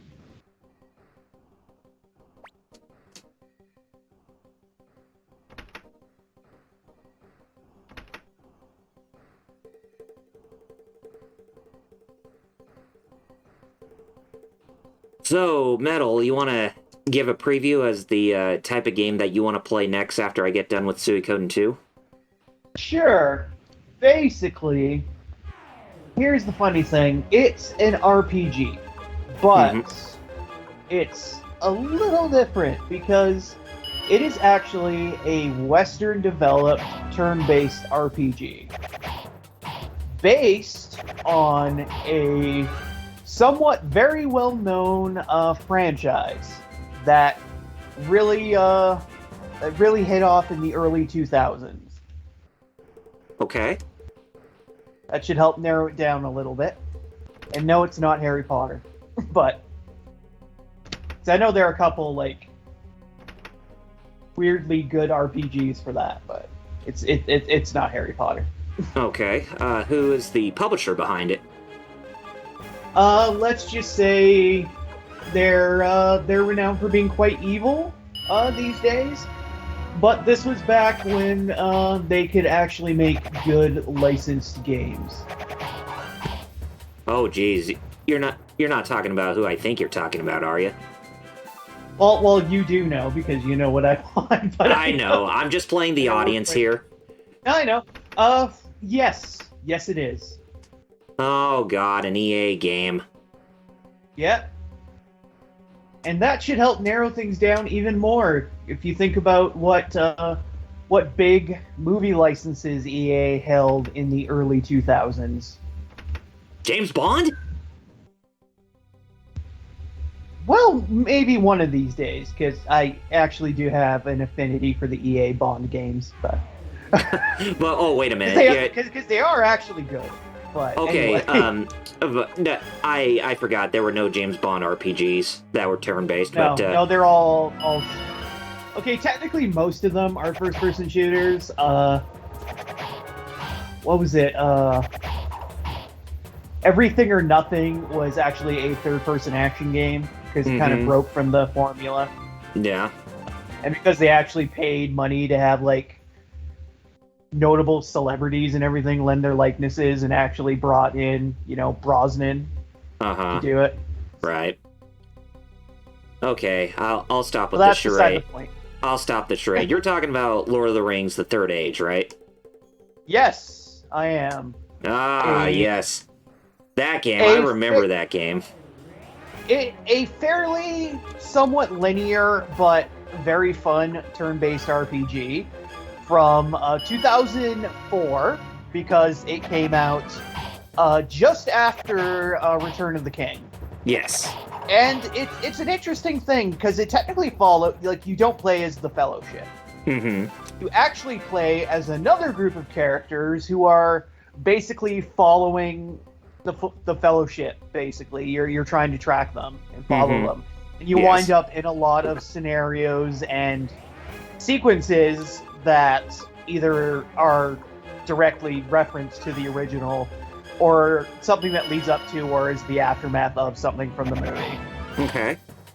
There are a couple points where you do actually take part of things in the movie, like where your player characters are there when they're not in the movie for obvious reasons, but they're pretty cool. And not to mention, there's also the notable enemy mode where you actually get to play as the bad guys and whoop your own ass.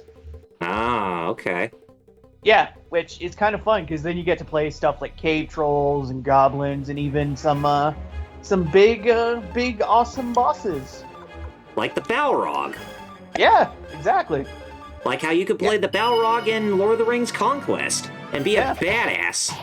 Yeah, because I guess slight spoilers. There's a point in the game where the Fellowship actually catches up with Gandalf on the bridge of Khazad-dûm, and you and Gandalf actually fight off the Balrog. Yes. So yeah. And long story short, you are woefully outmatched, but our boy Gandalf is there, and he has a lot of healing spells, so Yeah, he does. that helps. Which is helpful since he's one of the few magical characters you can use. Since magic's kind of a rare, true magic is kind of a rare thing in the Lord of the Rings universe, since you can only use that if you're one of the Maya or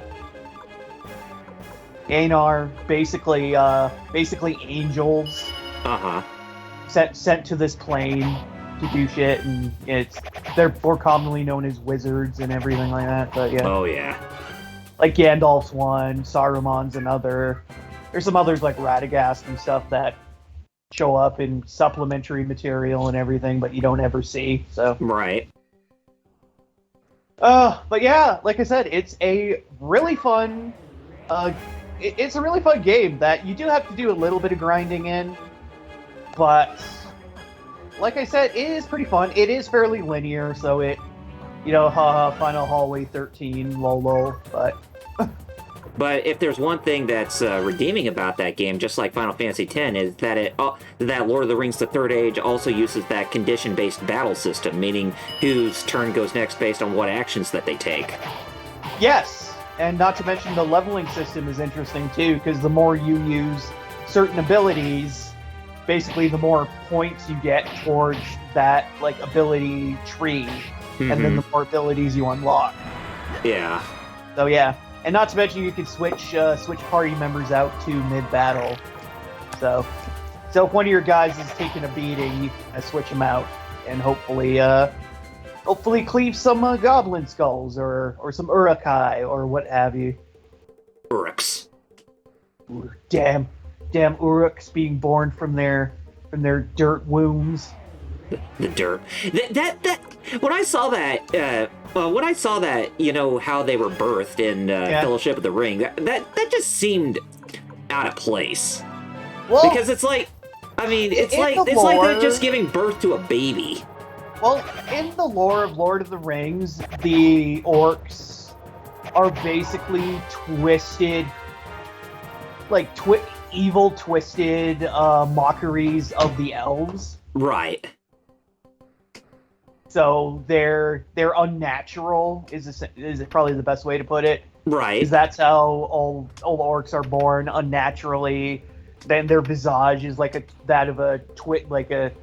elves are all beautiful and graceful and all that good stuff, whereas orcs are ugly and they have gnarled, twisted bodies and are nasty and they have foul black blood and all that great stuff. I think Lord Doom even said it best. I heard that show was prime heresy. Oh, I think he's talking about the Lord of the Rings show that's coming on to Amazon Prime. Well, there's a whole thing going on about the lack of bearded dwarf women, but I really don't know. I really don't know. I really don't know where to go with that. I don't either. Like, I'll wait till the show's out and watch it and see, but I don't know. Let's just put it that way. Well, yeah. I'll have to see how things unfold, but yeah, it should be fun, and I am looking forward to it, especially being able to cleave some damn wargs, because wargs always piss me off. Oh, wargs are assholes. Yeah, but that pales in comparison to when you because again, it's not real spoilers, because again, you sort of kind of follow a similar through line like the movies do. Mm-hmm. Since you wind up in, like I say, key locations, like, in the early part of the game, you go to Amon Hen, and, you know, where the final battle of the first movie is. And Lord Doom says, not that part, the part where they didn't have the rights to the stuff they want to do, and how they're completely going against major parts of the lore. Yeah, that is kind of weird, because, certain parts of the overarching lore, like, I think things like Sauron and like the wizards and everything, I think are off limits for whatever reason, or at very least like Saruman and Gandalf. Mm-hmm. But I don't know. It's weird, man. It says basically we're doing fanfic. We're doing fan fiction. Yeah, because I know it's set during the Second Age, which is after the... Is it after the fight against Sauron, or is it when Sauron was still alive? I was gonna say, okay, so no wait, the Third Age began with the defeat of the final defeat of Sauron. Mm-hmm. And then, so yeah, this was, I guess, before the final alliance of men and elves. So this is when Sauron was still kind of running around doing his shit, because, again, like, there's a bunch of lore there and everything, but there's a lot there, but yeah. Let's just say the game does kind of obviously hits major things, like, you go to Amon Hen. Next, we need to go to Rohan and warn them about all these damn Uruks and shit. Oh shit, the Uruks are already here. Well, we're gonna have to go to Helm's Deep and help them out, and then let's go to Osgiliath. Hey, let's go to Minas Tirith and fight in the Battle of Pelennor Fields. Fight against a bunch of giant freaking elephant war machines.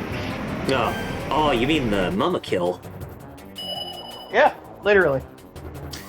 And Lord Doom also said, I want this to be known to everyone. If I ever create something, I die owning the rights. You have my permission to sue on my behalf if someone tries to do something with it. Oh, good to know. Good to know.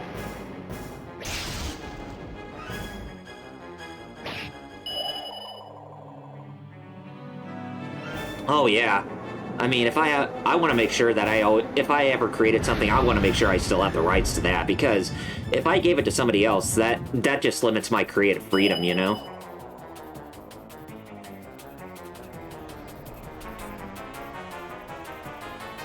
Unless if they have a written statement from me signed in my blood.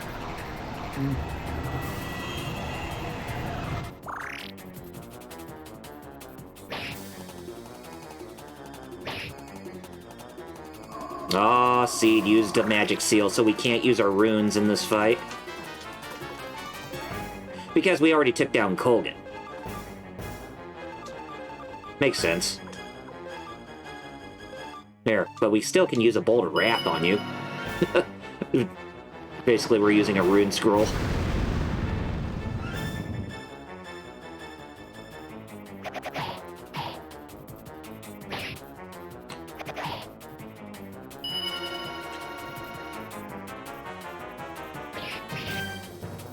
And then Lord Doom says, if anyone is going to ruin my creation, it's gonna be me. But if they ruin it, I'll resurrect and take permission back.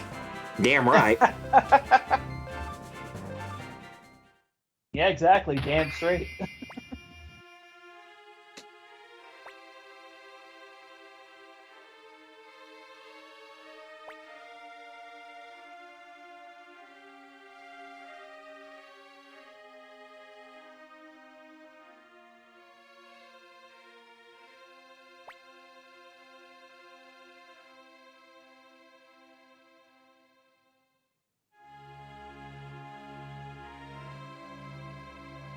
And then Lord Doom says, my level of outrage will cause me to rise from the grave.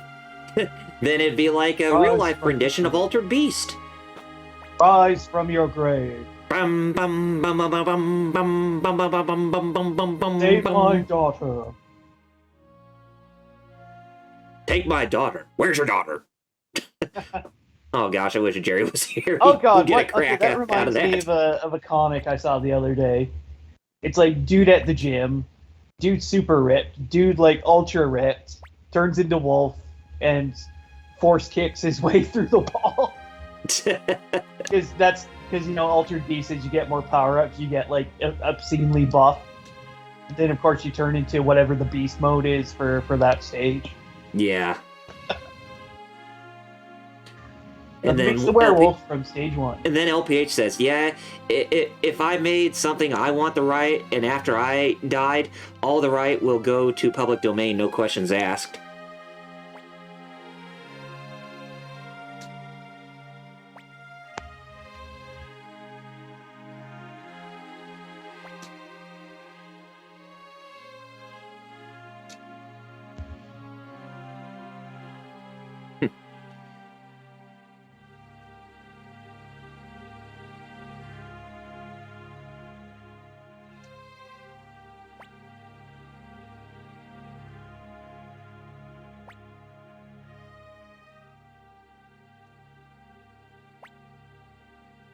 Ah, poor Palika. She's got to say goodbye to Joey forever. Aw. Damn. Yeah.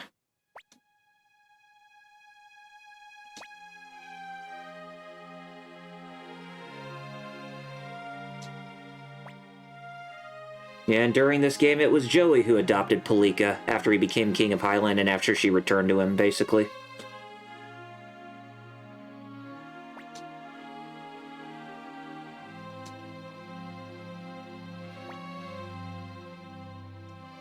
Oh, you thought Jilly was dead, huh? Well, nope, she wasn't dead during that sacrificial rite. That was just only a doll.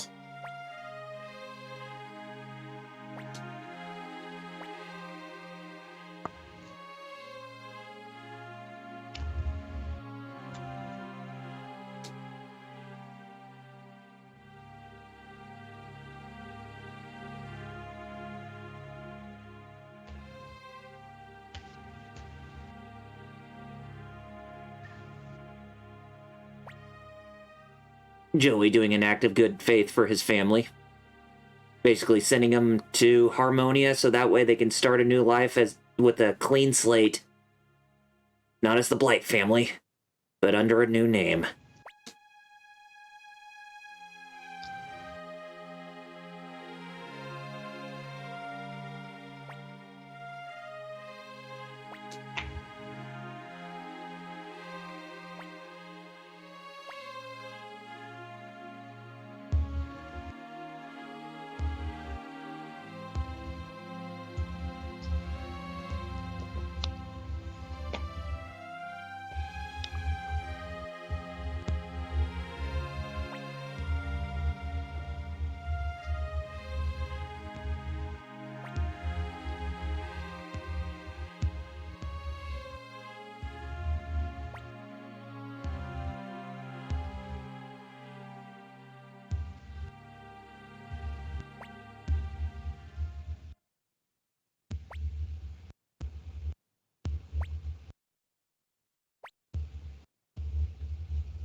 Alright, that's the end of that cutscene. Now, before we go to the final battle, I want to save my progress real quick.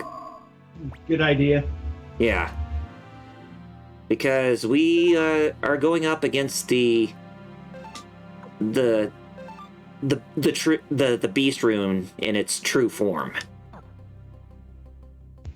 That is the final boss, because that's the rune that's causing all this, I guess you could say, causing all the stuff that's happening within this war. Basically, you know how the true runes act like gods, and they merely use humans as their own puppets. Oh, yeah. Yeah.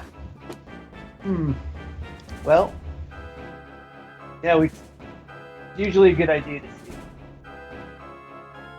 see. Oh, so Emily is the final boss?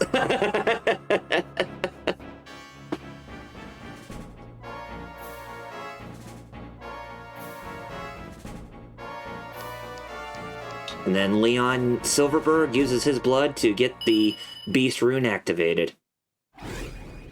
So yes, the Beast Rune is activating and showing its true colors in this beautiful FMV sequence.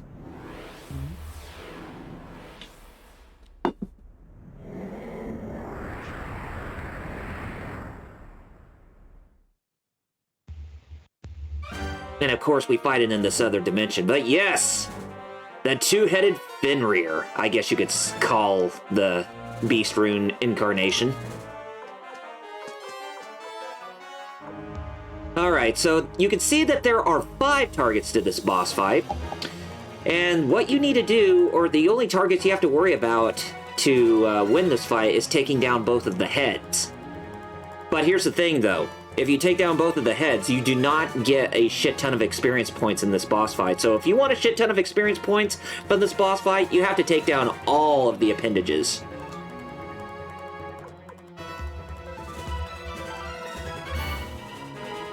No questions asked.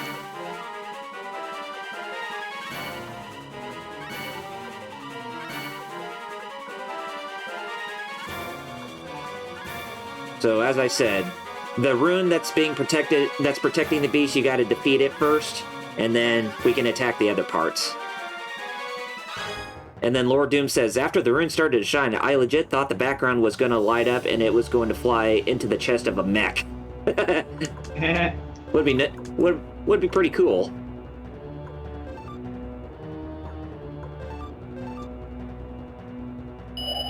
But yes, this boss is definitely no joke.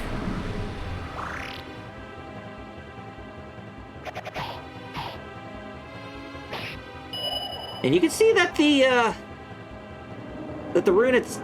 rune appendage itself is has some pretty high defenses. I think you can only damage it strongly with magic,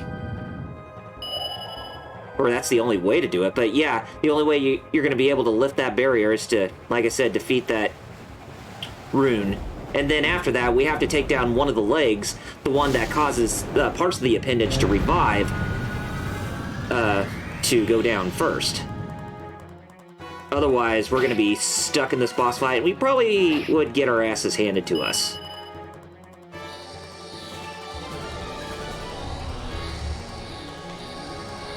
All right. Yes, we're at the final boss fight. Excellent time.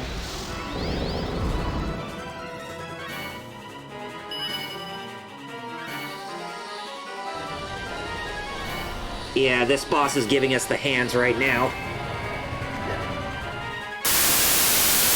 Ooh, ouch. Oh, that's good. Ow, ow, ow, ow. Game, really?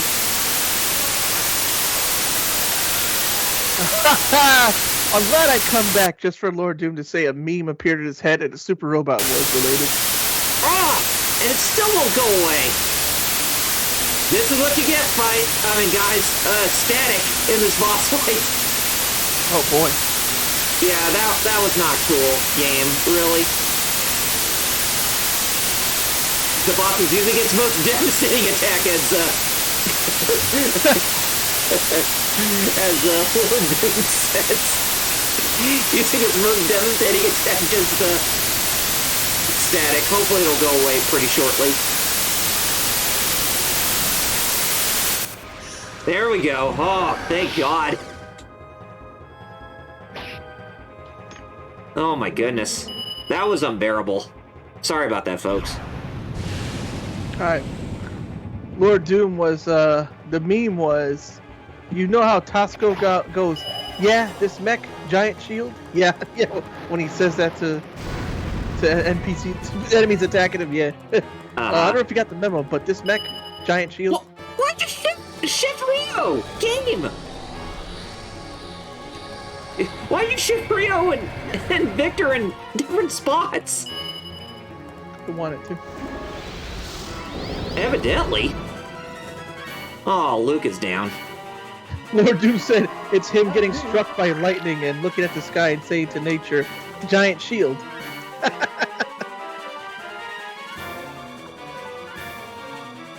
Oh my god, they had exclamation points and question marks over there. Yeah, that's because they're confused.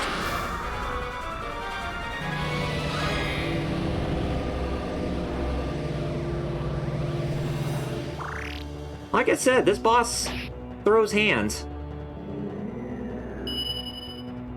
Oh, Berserker Barrage.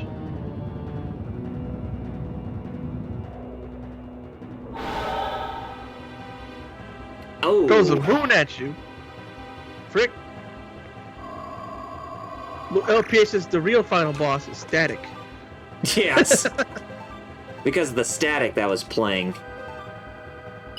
Lord Doom said, or him doing the Team 4-star line when Frieza got struck on Namek.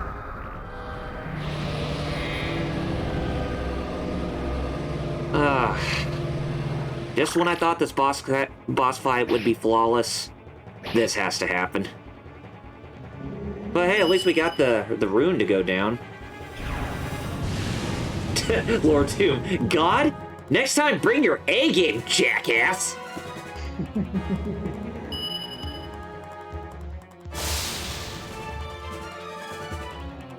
Puny god. Okay, now that we got the rune shield down, we can actually worry about the appendages.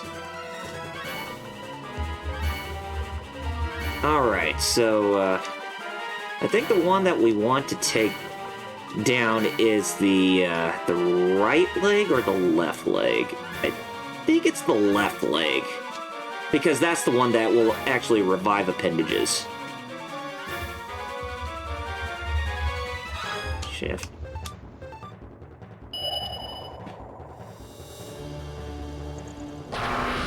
But man, way for this boss to put like 3 or 4 of my party members in confusion. It's like we're going up against Beerus in this boss fight.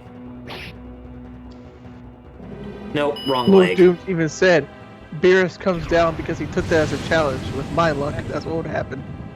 Maximum effort. And you can see that this boss actually attacks like 2 or 3 times, just like Luca. Golly. Yeah. Okay, we got that leg down.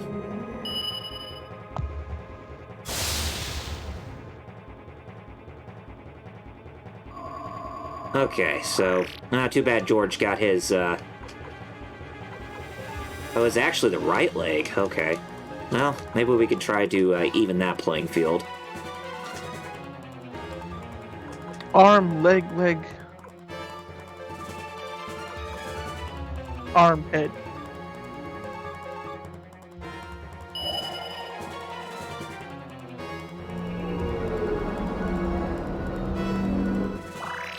Would you like an arm and a leg to go with that?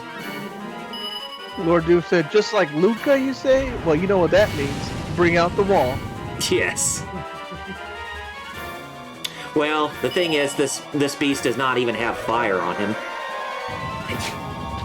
So that does that does make it a bit more difficult, because if anything, we probably could have used Humphrey for this boss fight. But it probably wouldn't have made sense because this boss doesn't have a fire attack whatsoever.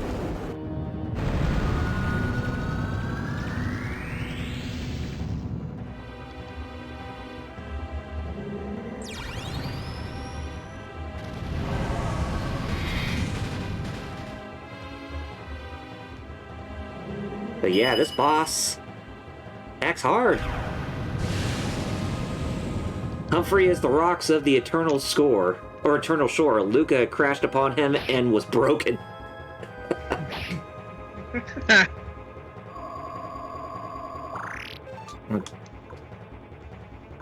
Okay, so let's get that right leg down, shall we? Okay.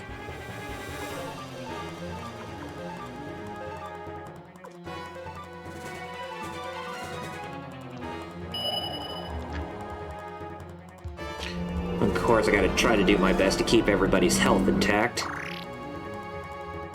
Don't want anybody dying on us. No. No, thank you. Yes, Humphrey is just apocalypse at this point.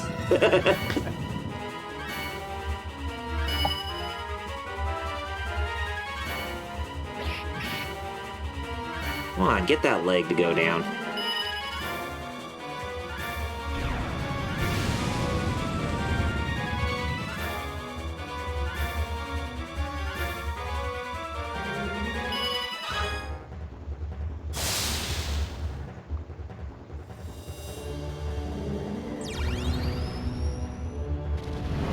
Did he get McDowell?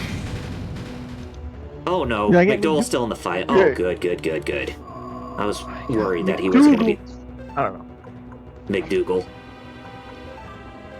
Cronin McDougal. But yeah, you can see this Wolfie is not a nice pet to keep. I gotta admit, it's a pretty good-looking enemy sprite. Okay, now we got both legs down. Now it can't even revive its appendages. Good. Yes. So all we just need... Star Child. McDookie. McDookie. So all we just have left to worry about are the heads. Lord Doom said Humphrey's the reason they had to revise all the rules of war.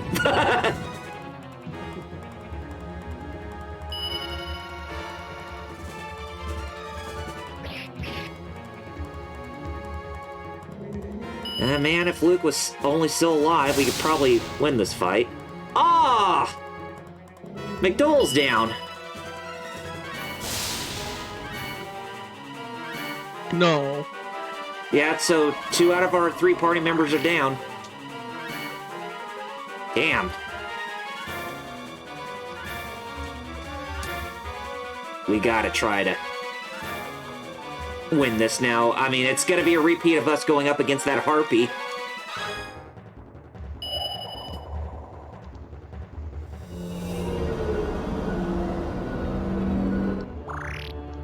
Imagine that I win this fight. Hey. Just like I did with the harpy.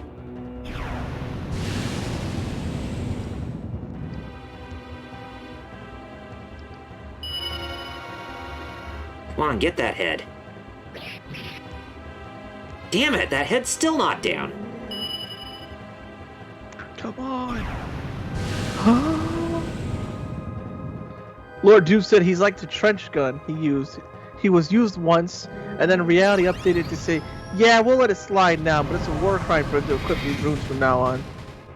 Yeah. Now George is down, so it's already got half of our party members. Oh, no. Yeah. Can't revive people? Oh, man. Yeah, you can't revive people in this game. Man, if only that bastard of a tech that didn't confuse my party members wouldn't have gone into effect, then I probably would have won this fight already. Mm-hmm. But He's gotta make it hard on no! himself. Gotta make our job that much harder. For real. Stupid Fenrir. Oh, I managed to get that left head on knockdown, so that actually made things a bit easier for us. Oh, good. Yeah. Nice.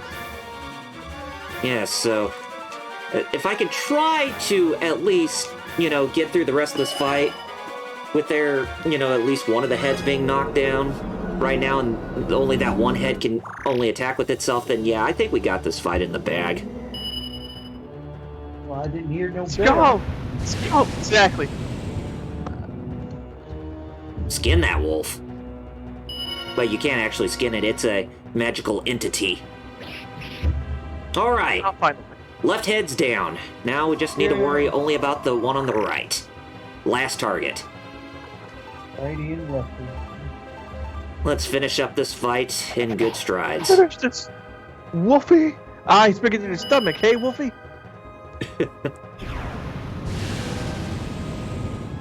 Little pig, let me in. Not by the hair on my chinny chin chin, you big two-headed wolf. Oh, Little Miss Psycho Pants. Thanks for joining in the chat, but yes, I do got this. He does. Oh, hey, that wolf's head's on knockdown too. Or it's Lord, unconscious. you said, why did that one head get all stoned? Well, it looks like each time it dies. Yeah, it gets petrified. All right, got all appendages. That's the final boss fight. Oh, just only 3 of my party members surviving throughout the whole ordeal. I'm content. Well, as long as he's down and safe. And Little Miss Psychopath said, "No worries, haha, playing my favorite game." Yeah. It's a lot of us, it's our favorite game too. Me personally, Star Child.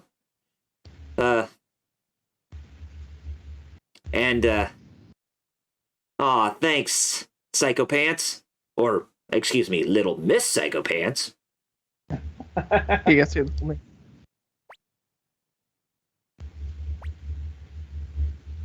There's nobody here in the throne room. Well, that's because Joey's already gotten out of Dodge.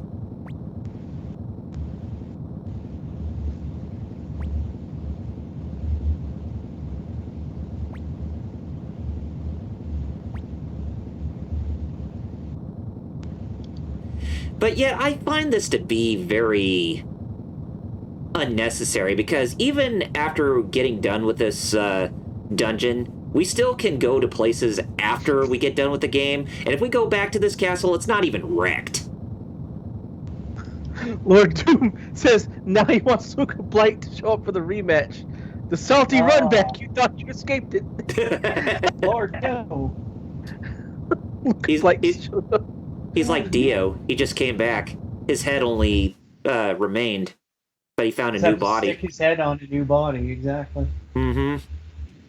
And somehow wind up in a bling-ass casket.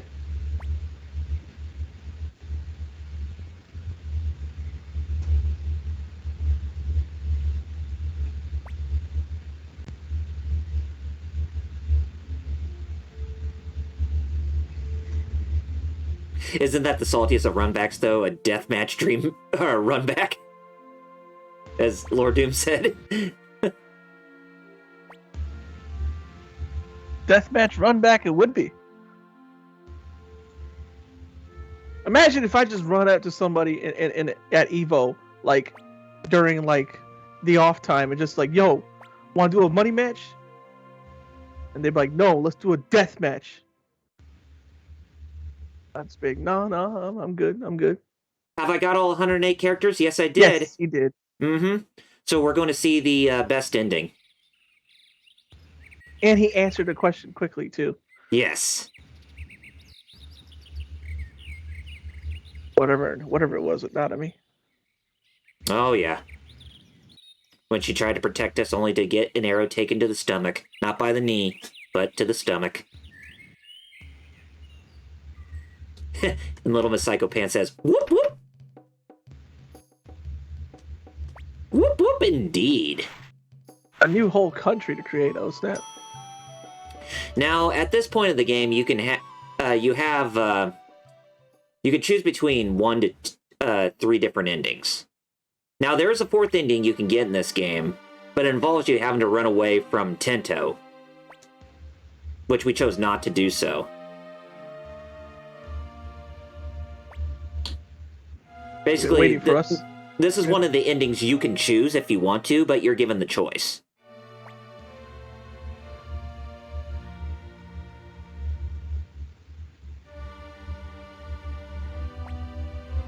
Boy, Gustav's got a lot of wrinkles. Yes, Gustavo. So basically, they want us to create a new country because Harmonia is still to the north and could cause problems since, we're not fully unified as a city-state.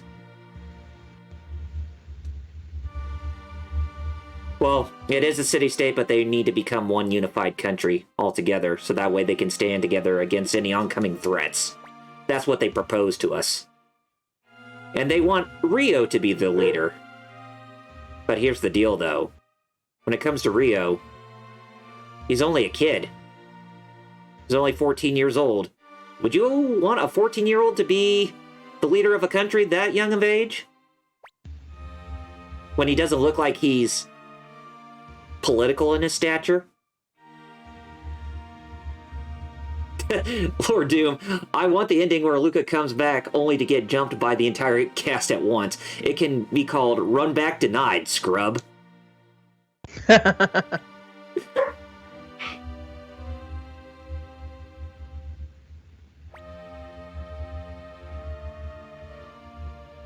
That'd be nice if that happened to Rugal. It happened to Orochi in King of Fighters 15. Basically. And Starchild says he doesn't want to lead either. He just pretty much took up the mantle so that way, you know, to fight off against the tyranny between two different countries. He doesn't want to lead the country. He just only helped out. Even Starchild said it best. So you could say, I can't do it, and that will let you choose, you know, pursue one of the other endings. Which I'm going to do.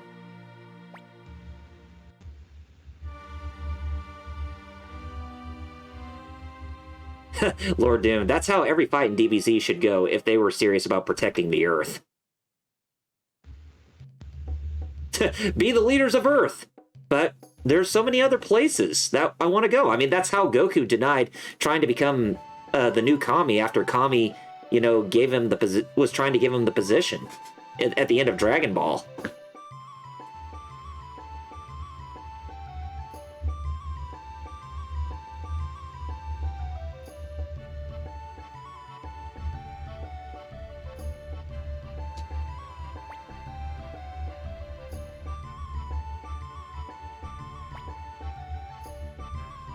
Frieza comes back, everyone jumps him. If they all can. Or just Broly. Just Broly jumps him. Yeah. I mean, Broly is on good terms with Goku now in the super canon, or the super continuity.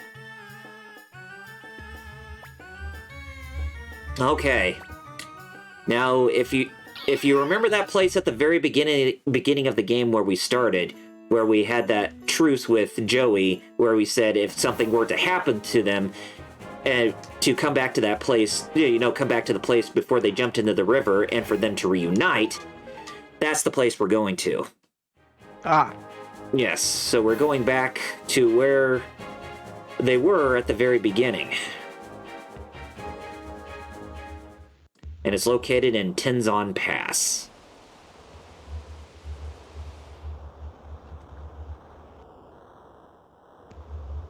And normally if you go to Tenzon Pass firsthand, you know, like during the phases of the final battle, or when the final confrontation was taking place, you would fight enemies at this place, but there are no enemies in this location at this time, since we're, you know, near in-game.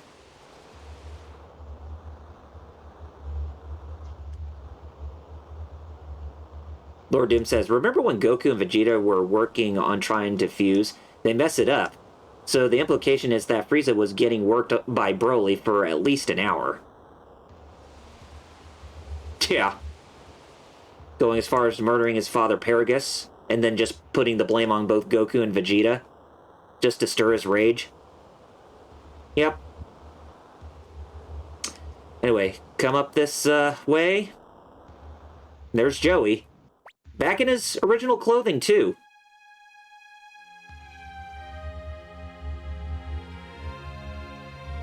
Here we are, here once again. The cliff before the river. This is where our journey began. You and I walked along the same path for so long together, but this is where they began to diverge. But I have no regrets. But if I did, it would be that I had to betray the city-state and assassinate Lady Annabelle. Oh yeah, he did do that. Yeah, he did. You and I were a lot alike. We were both aiming for the same thing. But I just... At the Highland camp, after I let you both to escape ahead, I was captured and met Luca Blight again. I hated him from the beginning, it's true, but I think I admired his strength a little bit too. I thought if I was that strong, I could protect everyone and I could create a gentle world where nobody would ever be hurt. But... no, forget about it.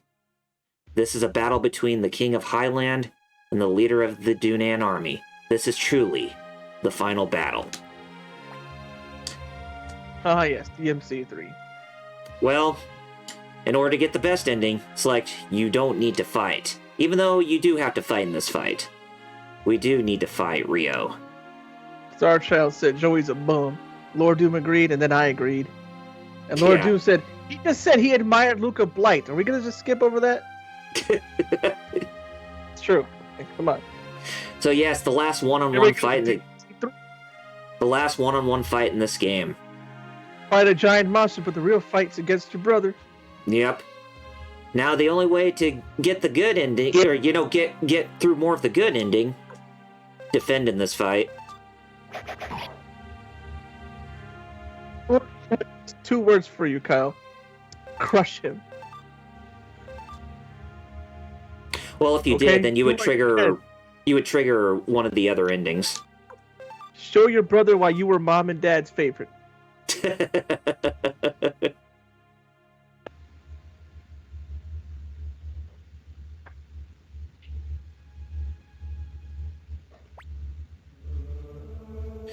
Now this song right here, this is the last song. This was another one of the songs that you did not hear in the original release for the other game. I mean, for this game when it came out all the way back in 1999. It was just dead silence. It's like Street Fighter, the animated movie. You know, there's a whole other song in the Japanese version that plays when Ryu and Ken fight Bison. Joey says you came all this Yeah. way, but you choose not to fight. Why? Because there's no reason to fight you now since the war is over. But anyway, what about Street Fighter? Oh, that song is only found in the Japanese version of Alpha. Mm-hmm. Besides the movie, like if you play the American, you're not gonna hear it. Yeah. Do do do do do do do do do do. I forgot how it goes, but that's how it starts. Little Miss Psychopath says, "Oh wow, yeah, I've never heard that song playing there." Mm-hmm. Or Doom said, "This reminds me of the time Big Show wrestled, I think, Orton." Uh-huh. Big Show, he was saying during, "I don't want to win, I want him to quit, give up." That's what just defending made him think of. What make him quit?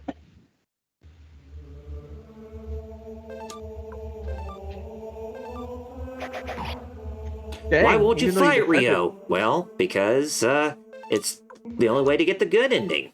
Or the best ending, rather.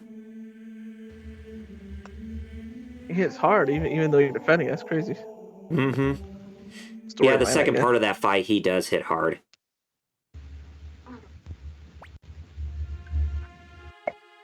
Rio, I was always jealous of you. There's something about you, always so strong and gentle.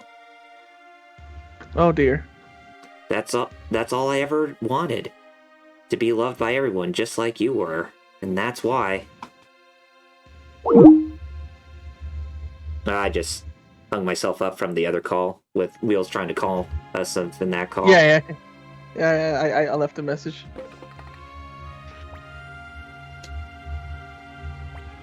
You see Joey slumping there. Looks like he's about to die. He used too much power. The beast rune that Luca tried to free, he had to use the Black Sword rune to stop it. Our two runes together, they make a true rune. But if you use it by itself, it takes your life. Rio, I'm going to die anyway. So I give you my life, so the two can become one again. Rio, your right hand. And then you just say, I can't do that. Constantly. Rio, I'm sorry, I can't stand it anymore. All the lives that I stole, All the people I hurt. I can't do Lord that. said he's better than you. And Shield Room. Starshell said he could have done a V trigger to him when he bent over. Ouch. You don't do a V trigger like Kenny Omega? Boom! Yeah, right smack dab in front of his face. Please, I beg Shining of wizard. you, don't let our dream have been in vain. I can't do that. Rio, there's no time, please. I'm all ready. Even so, I can't. Rio. He won't take no for an answer, but he's gonna have to. What's this? The Turning rune. Super Saiyan. I guess you could say it looks like they're about to turn Super Saiyan. Look at them, they're glowing. This power, it's healing my body. Yeah, so nobody dies.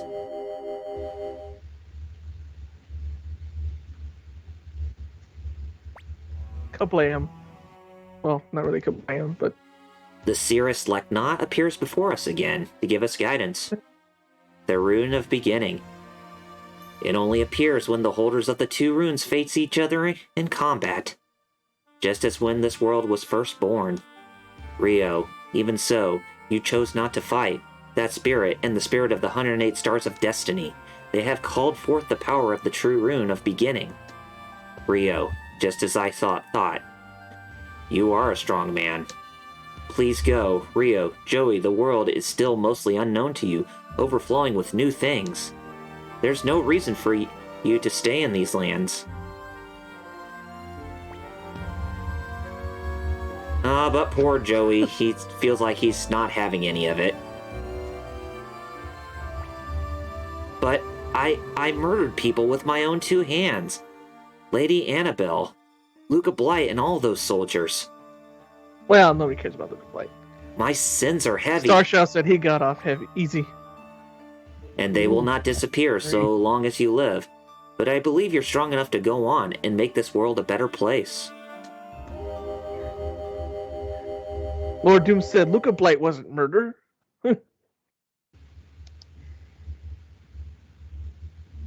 That one is a hard no murder. The man called Joey Blight has no place on this world anymore. But I can't forget this land, forget the name Joey, and maybe I could start again. Rio. This was the place where our journey began. How many hours have passed since we were first here? Almost close to 30 based on game time for as long as we played. Oh god. So really not that long. That's the real answer right there. Yep. Yeah. All right. Yeah. Okay, Joey. Yep. So Joey's back in our party again. Let's be Ryu and Ken now. Yes.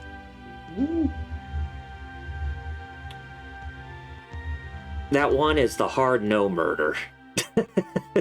My new name, it'll be Cast. Oh wait, Char. That's a good one. If we hadn't run away then. Catfall anymore. It'll be Char as an apple.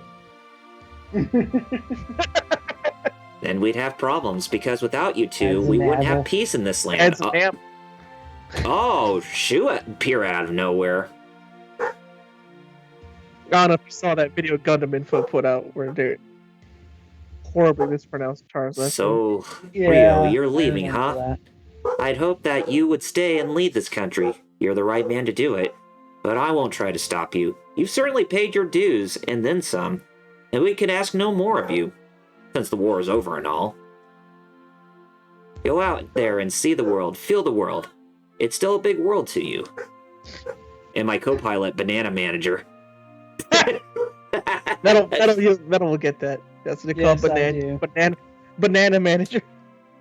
Banana! There's just one thing I have left to report. Although I was asked not to tell you until this point, I'll understand if you wish to punish me for disloyalty. when Nanami fell in the Matilda Kingdom. Oh, you mentioned about Nanami, huh? What's this about?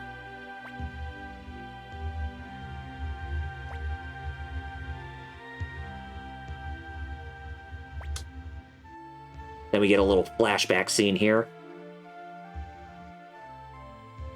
Now, if you played through this part and you noticed, and if you saw that Shu did not go inside the infirmary, then that would have meant that Nanami died.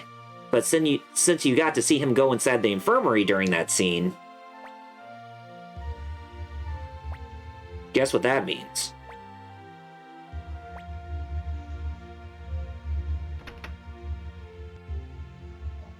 Yep, as Starchild said it.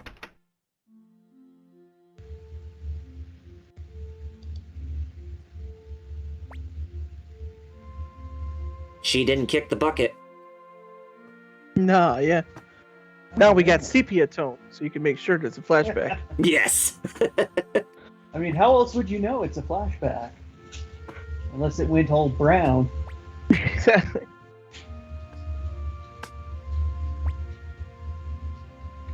Because of the sepia tone, I can see Nanami's sprite. Literally, I could tell that she's just standing. Oh yeah, But the definitely. covers- She's standing on the bed. Yes, she's literally just standing with the covers just hiding her body. Like Exactly.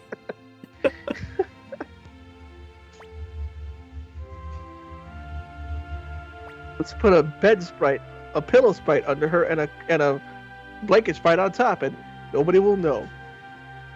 That she's just standing, looking to the right, looking to the left.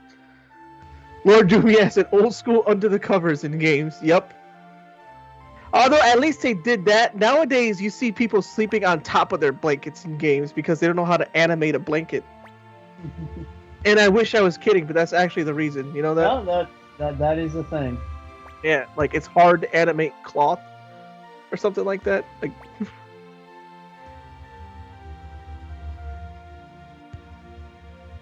seeing all this makes you want to play Yakuza 4, but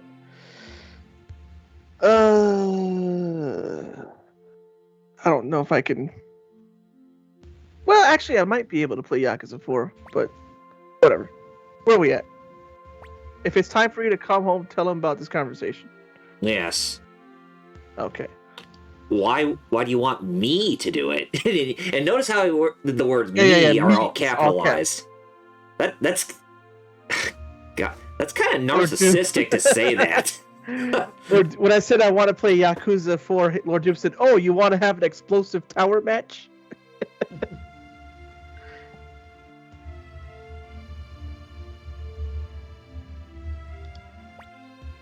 And so, that's it. And those are my final words to you as your strategist. Take good care of yourself, Lord Rio. And with that all said and out of the way, the textless ending occurs right here. Yeah. Now, basically, with this, the other ending is that if you choose to lead the new nation, then you basically would just see Rio just acting like a, leader, basically, instead of, this part.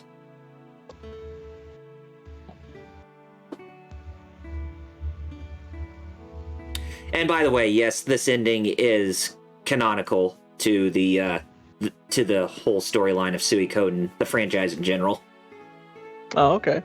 Yes. Sure. Why is 3 before? No, 3 is after this. But Yeah, 3 is 15 years after this game. No, which one is it? 4 or 5? That's prequel. They both are.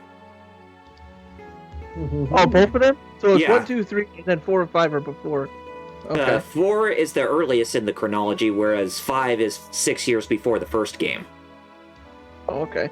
And Yes. Lord, I brought up about Akiyama making his money. He just picked up all the yen that Nishiki blew up and just picked it up all off the ground. Became a millionaire for free thanks to Kiryu. Woo! Good doggy. Watering plants. And we saw the little scene of Julia Blight and Pilica at that home in Harmonia. Joey's final farewell before seeing him off. But yes, that is Suikoden 2. All right. Yay! So, Before I The give my evil thoughts has on the been game, vanquished. I want to save that for last, but I want to hear both you, Kaus, and Metal, your thoughts about this game from what I played. So let's start with Metal. All right. Well, like I said, I'm not super familiar with the series, but honestly, it does seem pretty involved, and the story is it's pretty compelling. I gotta say. Not to mention, having that arc number of 108, because that's a common thing in Japanese works. But yeah. Right.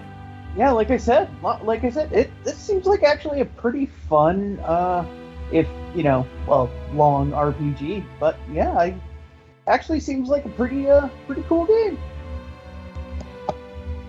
Okay. Kaus, your 2 cents on the project.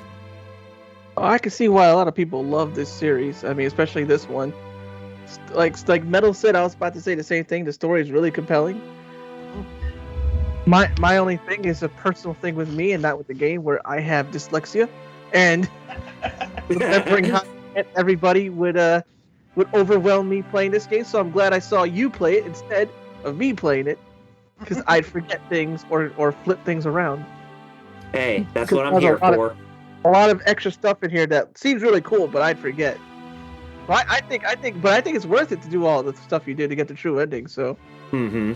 look at that juggling. I mean, even though it may seem like it's kind of scummy to let Joey live because of him with his own agenda, but I could see that Yeah, you can- being reminiscent of what's his name from Dune,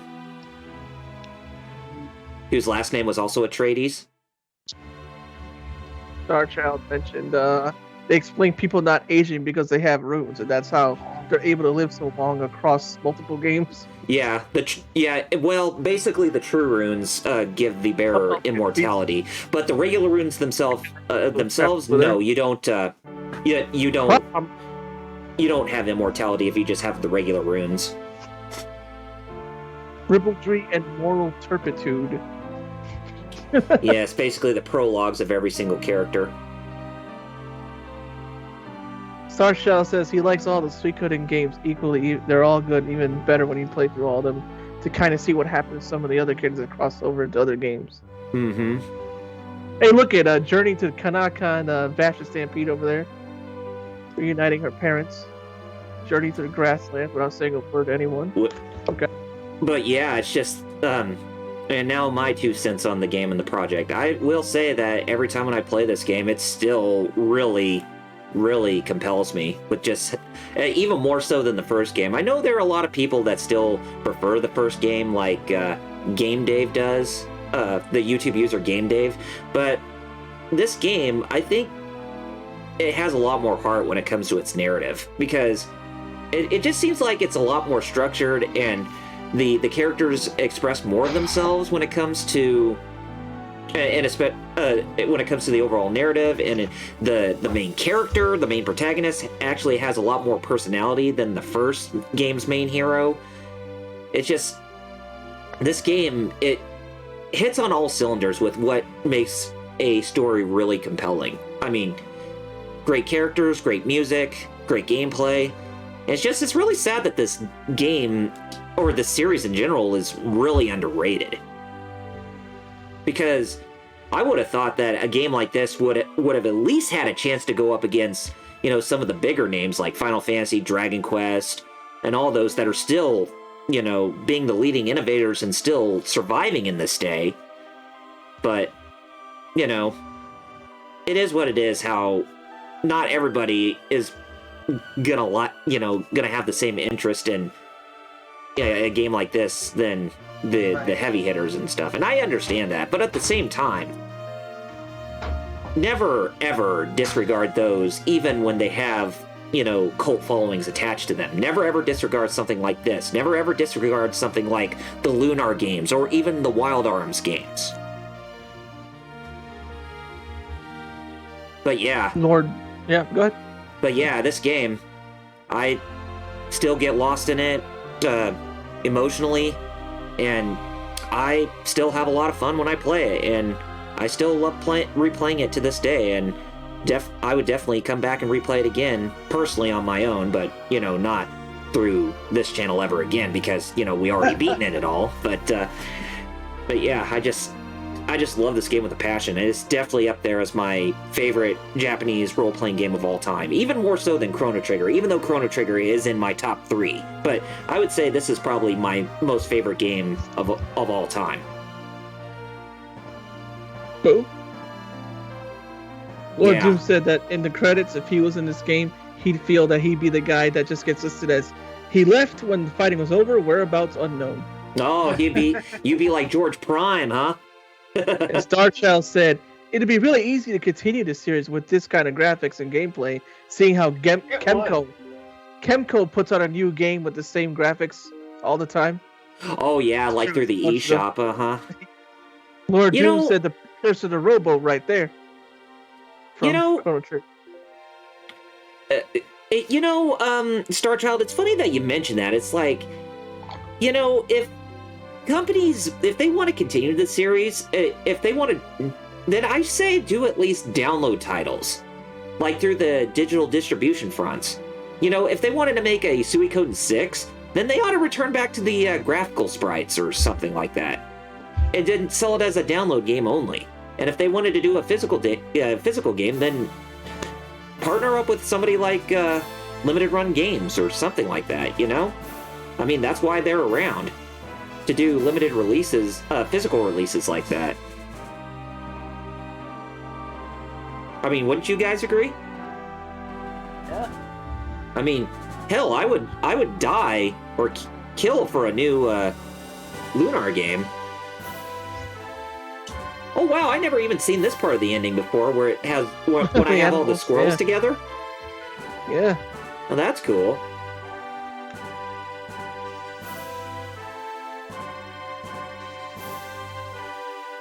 Oh wait. Wow, yeah, I have never seen that before. Holy crap. Starshell said, yeah, they dance around. Gadget is a prototype of Robo. Universe is linked. You're welcome. So the world of Suikoden takes place in 600 AD. Eh, Lord Doom?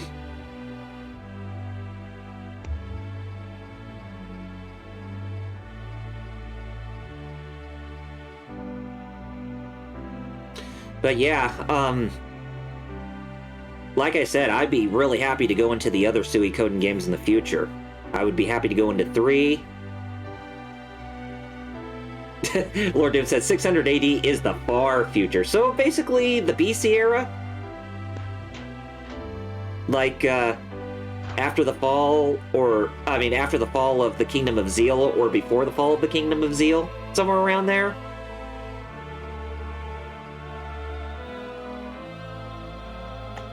But yeah, like I said, I would be happy to go into Suikoden 3 next year, but when it comes to me with other games that I want to play, I have a couple that are in mind that I actually want to play first before going into Suikoden 3.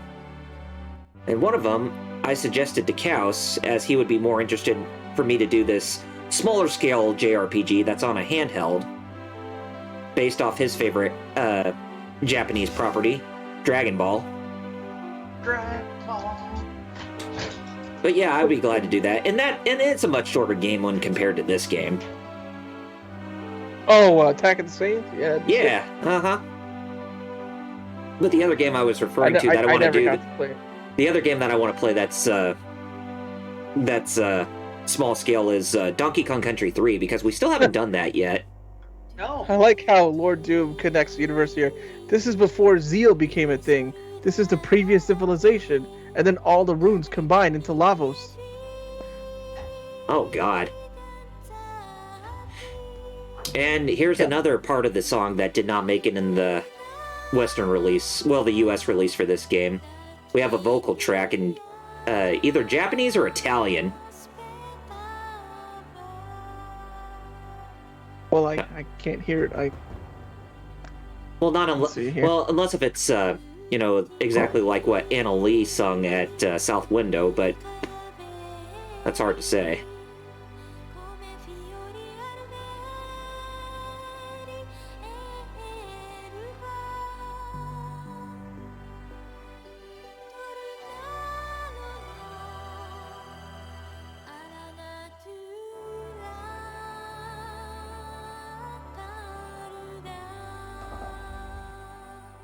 Yeah, hard to make out, yeah.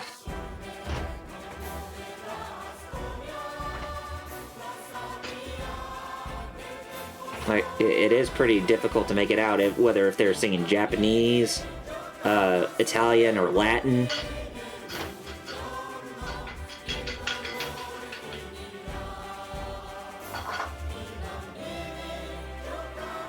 But it is a very compelling track, I will say.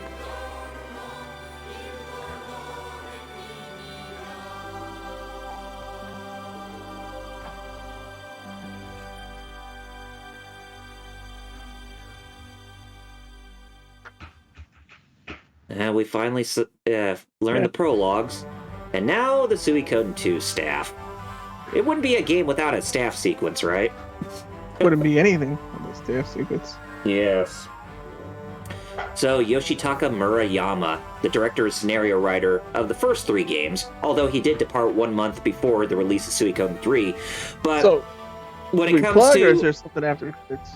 Well, there's something after the credits, but it's just a still image. But, you know, if any of you guys like the Suikoden games, then I strongly and highly recommend that you support Eiyuden Chronicle when it releases next year. The main game. I gotta pre-order something. Oh boy. Pre-order what? I ain't got no job. Alright, let's see here. Oh, I was just talking... Oh, that's why he said it. Oh, it's already sold out! Pre-order what? Frick! Super Saiyan 4 Goku SHF. Aw, damn it! Well, it's the scalpers who bought him. Kenichiro Imaizumi. You might remember that name. He was also one of the, he or she was one of the producers for, or the writers for the Metal Gear Solid games with Kojima. But yeah, if any of you guys really like Suikoden and want to see more of it, then like I said, I strongly recommend that you pick up Eiyuden Chronicle when it releases next year. Or if you want more Eiyuden Chronicle goodness, then be sure you get Eiyuden Chronicle Rising, the companion piece. Yeah. Lord Doom says, I want to get the game where they finally tell us what Uber's exact deal is. Yeah, I mean, they still... it's like there's some plot holes within the Suikoden IP that are still left unfinished. And I am just dying for them to clean those gaps. I mean, it's the same thing with, like, the Castlevania games. You know how... The battle against Dracula in 1999 has been talked about in other games, but they still have not made a game in relation to that plot line, where Julius is the one who actually manages to defeat Dracula once and for all.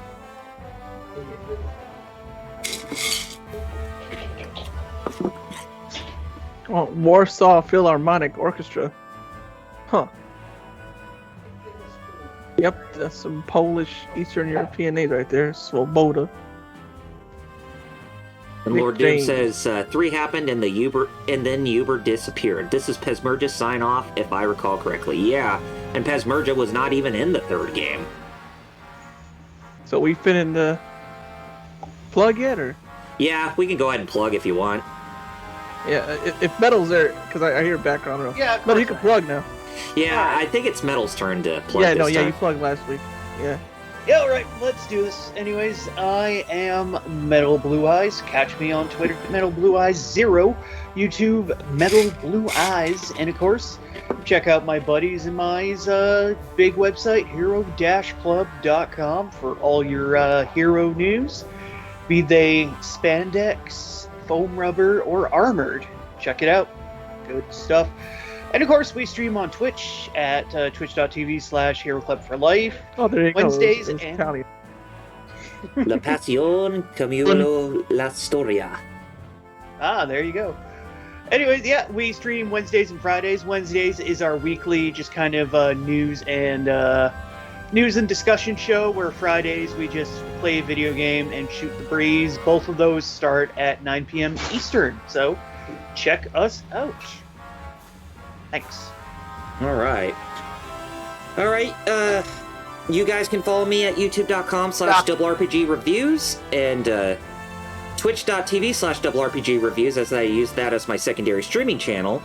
But I mainly stream on YouTube and Twitch together at the same time via restream, so be sure to follow me at both those sources when you guys get the chance, if you have not done so already. And also, if you want to stay up to date with me through social media, then follow me at facebook.com/rpgreviews and twitter.com/rpgreviews, and be on the lookout for more content coming from not only me in the future, but also from us as the Geek Fighters, and also from Hero Club, that you guys are not going to find anywhere else. And that's me. And the credits got done, by the way, and we actually see the final still image of this game. I mean, it's my turn. Yes. Oh, there they are.